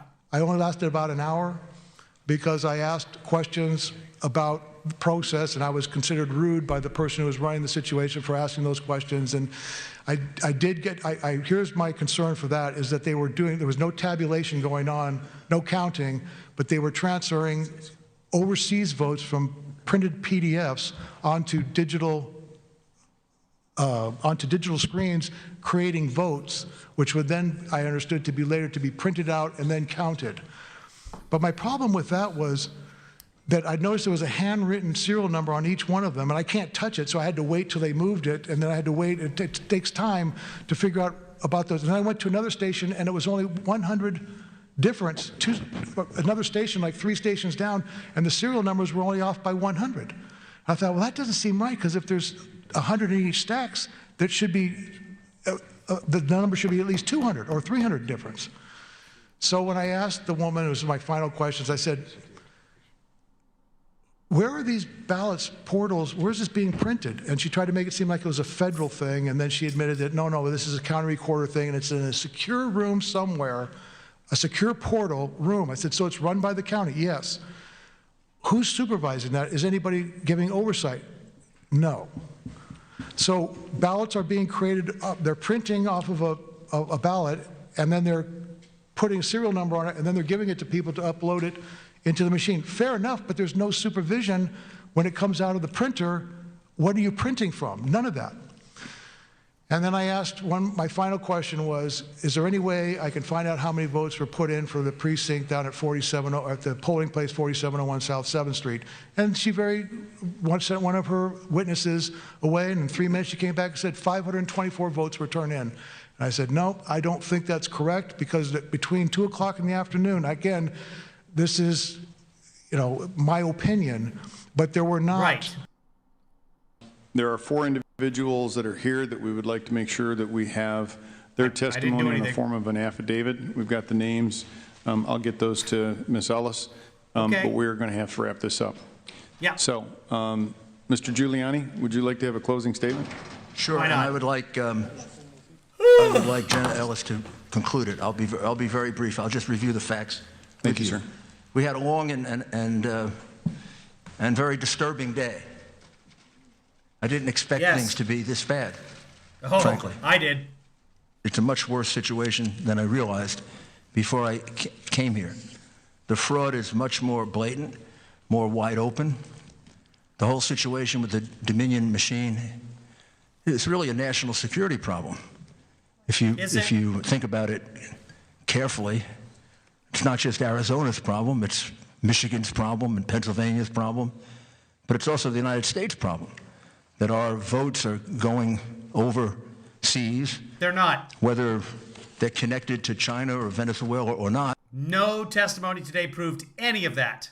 China, Russia know how to take information. There was that Asian guy at the polls, though. Sophisticated than these extremely poorly constructed devices.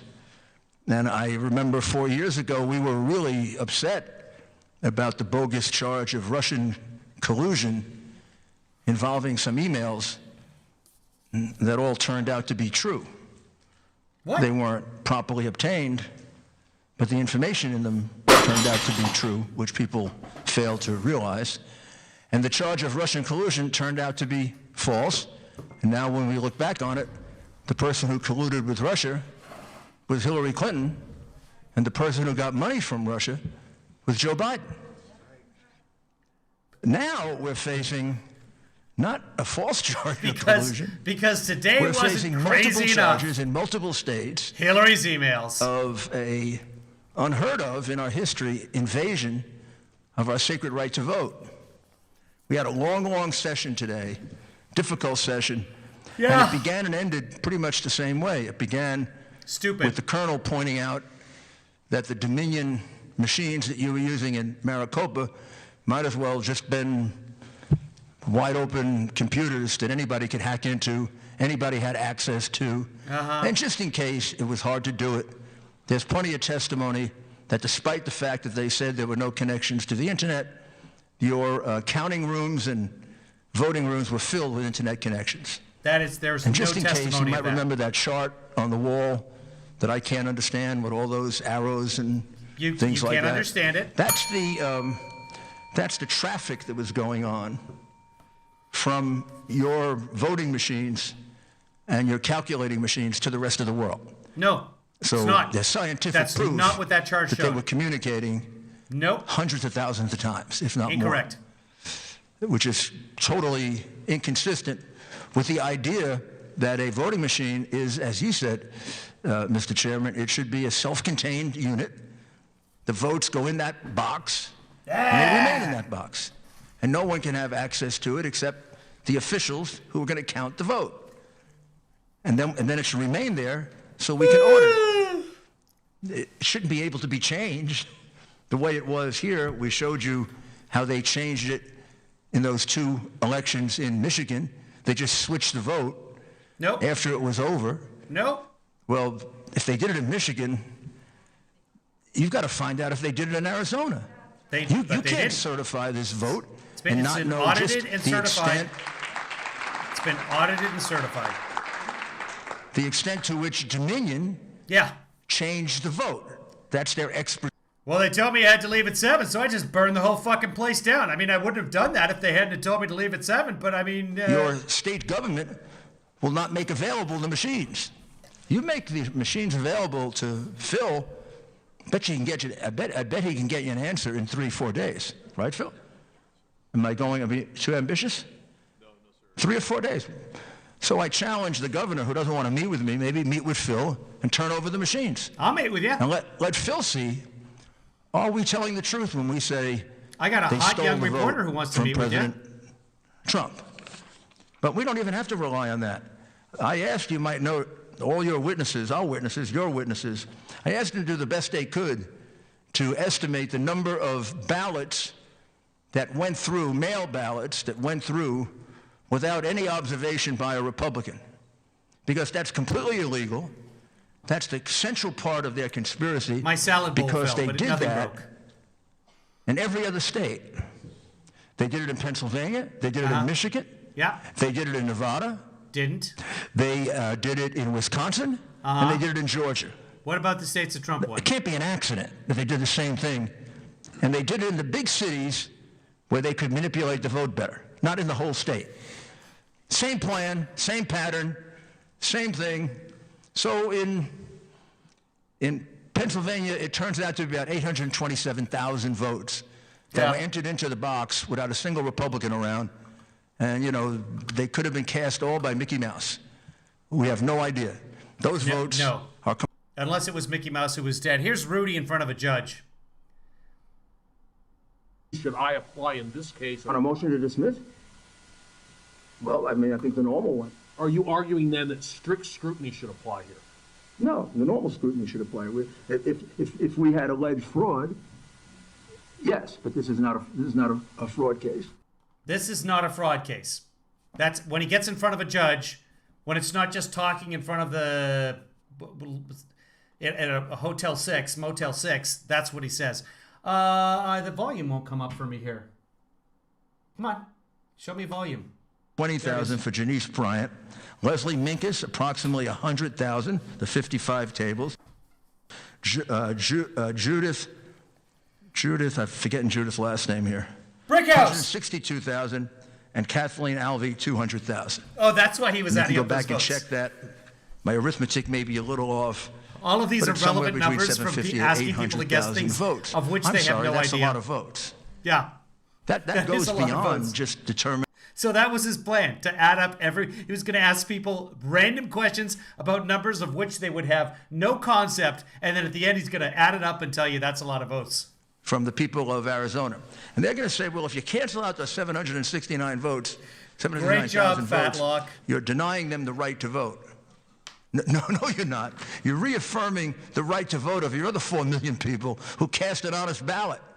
We don't even know if these people exist. And I'm sure some of them don't even exist. So we're going to deprive living human beings of their franchise in order to preserve the franchise of people who maybe don't exist, maybe are illegal, maybe are felons, or maybe voted 10 times. Maybe are legal, maybe voted There's no once. way to know. They completely flaunted the law and put us in a position where we have to conclude that these ballots are null and void. No. So we do I not. know it's really tough. Sometimes freedom, though, freedom, huh? Freedom. I know what you're facing because we face it every day.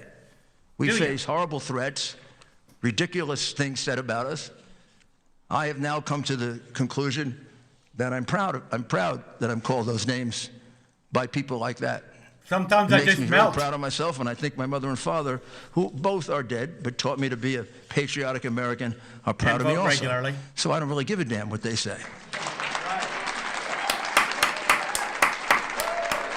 Dead parents, and huh? I know you're like that Let's hear it too. for I dead know parents. You're all like that too, or you wouldn't be here. But you got a lot of colleagues that are not, and they're not necessarily bad people. They're people who want to make a living. They're people who don't want their families harassed. They're people that want the opportunity to just, get by every day and do something good. You got to convince them that this thing that we have, liberty and freedom and the right to vote and freedom of religion and freedom of speech, it's under attack all the time. From the beginning of our republic until now, it's under attack. Sometimes foreign enemies, sometimes domestic enemies, sometimes a combination of both. And it's impossible to tell who gets called upon to make sacrifices. You think of all the young men and women we've lost overseas. Rudy They were was called Abraham upon to make a Lincoln's lawyer. I sacrifice. actually gave him the and other tickets young for men the and show. women weren't. Well, right now, you're being called upon to make the sacrifice. The members of this legislature. The Constitution of the United States put the finger on you. Our founding fathers put the finger on you. You're our salvation. Article 2, Section 1, Clause 2 of the Constitution puts the finger of responsibility in preserving our right to vote on the legislature of Arizona. Not your governor, thank goodness. Not your Secretary of State, even more thank goodness. But it puts it on you. And for those who are afraid, look, I've dealt with human beings that I had to convince to testify against the Sicilian Mafia. I had to get them to testify against the 5 families. Had to get them to testify against Joe Bonanno in Tucson, Arizona. Yes, sir, you where did. the nuns actually threw me out of the hospital because he built the hospital. And I've sat there with men crying, and worse than that, because they felt they were going to die doing it. But they found the courage to do it, and after they did it, they felt so much better about themselves. What I would say to my colleagues is, I mean this in the generic sense, just be a man or a woman, not a sniveling coward. You'll feel so much better. You'll feel so much better about yourself. There's nothing that elevates you more than an act of courage. And there's nothing that demeans you more than an act of coward. Change the law after an election or you're a coward. And I can't say enough about all of you, about your courage, Mark in particular, Sonny, and all of you. Leo, Nancy, I got to see all the rest there. Brett? Oh, you're covering your name. What are you? Come on, be like Jan Hancock. Be the first one to sign. Kelly, David, and Sylvia. You're also all very, very good questioners, very intelligent, and very, very These are all properly insults. motivated. They're coming from Rudy. And I'm counting on you to find me a whole bunch of others in the legislature just like you, or turn them into you. And would you just sum up on the law so they understand? Maybe can preach it to the others. Thank you, Mr. Mayor. And it's very difficult to follow that, but I will also likewise encourage this legislature that the facts have been explained today. You have witnesses, you have the evidence, you had the claim, but now you have the proof. And with that, the law is on your side. Camera? Remedy is on your side, and it's in your hands. Can we see Jenna? And so when you have attorneys, you have other fellow members, you have anyone else in the fake news media, whoever it is, telling you that you cannot act or that you should sit idly by and simply allow the certification to go through, that is absolutely false. And when our founding fathers, who themselves had an incredible act of moral courage that lasted for years, when they wrote the Declaration of Independence, they all unanimously signed it, pledging their lives, their fortunes, and their sacred honor. Yeah. And that has been the pledge of every American who has understood that they provided the mandate in the Constitution to protect and preserve liberty and freedom and the greatest country on the face of the earth that we experience as the United States of America today. And the reason that they provided the mechanism in Article 2, Section 1.2, is to give you, the state legislatures here in Arizona, and we would call on Pennsylvania, Wisconsin, Georgia, Michigan, and Nevada, and possibly others, to recognize that you are the sole guardian to combat a corrupted election. And there was a purpose and a design for that. Because when the founders understood the separation of powers, when they understood that the human heart is corrupt, and they understood that there would always be attacks upon our liberty and freedom, they wanted to make sure that the will of the people in the selection of our president, our chief magistrate, would be vested in a body that is separate from that corruption and could look honestly at what happened and be fact finders. You have been fact finders here today. And the mayor and I have both practiced criminal law, me a little bit less than he has, just a few years behind him. And we have a standard in criminal law called beyond reasonable doubt. And every jury that I've spoken to, as both a prosecutor and then a criminal defense attorney, we have the definition of reasonable doubt. And it's a doubt that's not vague, imaginary, or speculative, but a doubt that causes a reasonable person to hesitate to act in matters of importance concerning themselves. Why is your governor and your secretary of state not hesitating to act? There is more than reasonable doubt here on the certification of this election. There is none. There is so much evidence that we've been denied the opportunity. It has been audited in court. There are paper ballots. You've only heard a fraction There of it is no today. doubt. And you don't have to have a standard beyond a reasonable doubt in order to reclaim your Article 2, Section 1.2 authority. The Constitution does not provide a standard of law. It simply empowers you to act. And I would encourage and argue and charge you that this was given expressly to you for the sole purpose of making sure that the people that you represent here in the great state of Arizona are not disenfranchised by corruption. The So law take is on away your their side, power and also to pick the electors. It's in accord with federal law in the explanation and the packet that we gave to you earlier on the brief explanation of the law. It also is in accord with federal law. Section 2 of Title 8 provides that when any state has held an election for the purpose of choosing electors and has failed to make a choice on the day prescribed by law, the electors may be appointed on a subsequent day in such manner as the legislature of such state may direct. You have not had an election that was held in the manner that you prescribed through the General Assembly.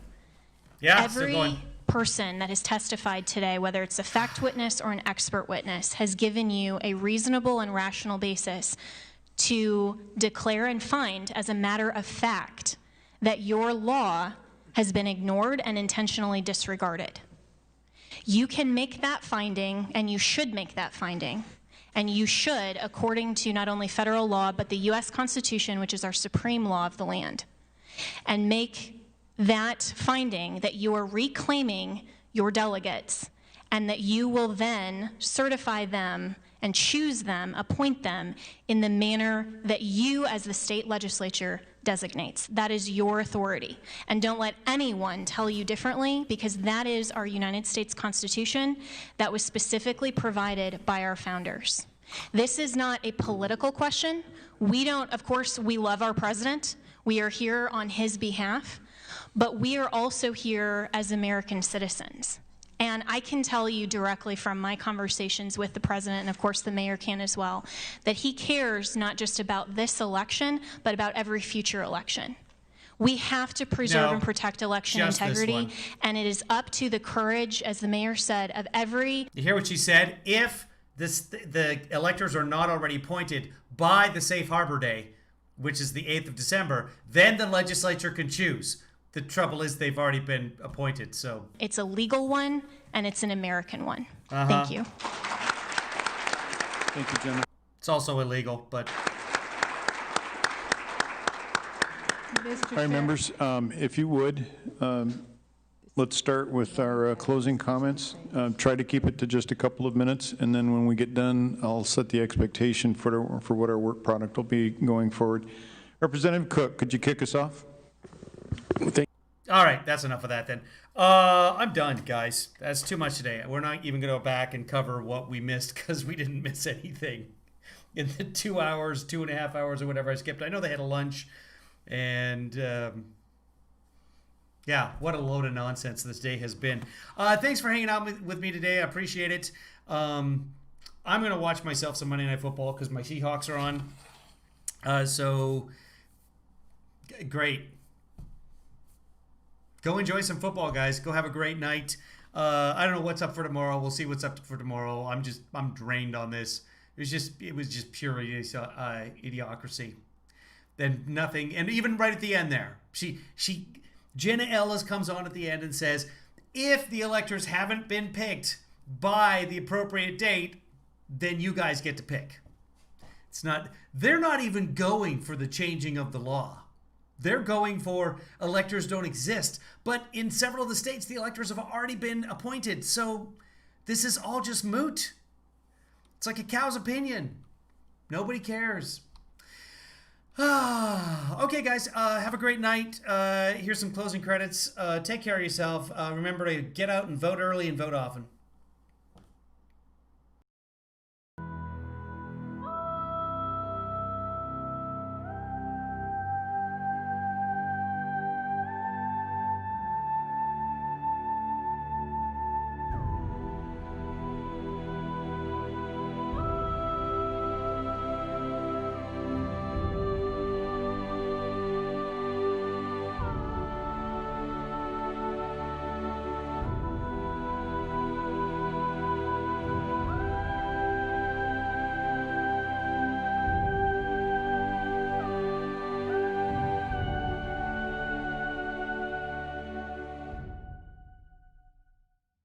Kevin, thanks for that.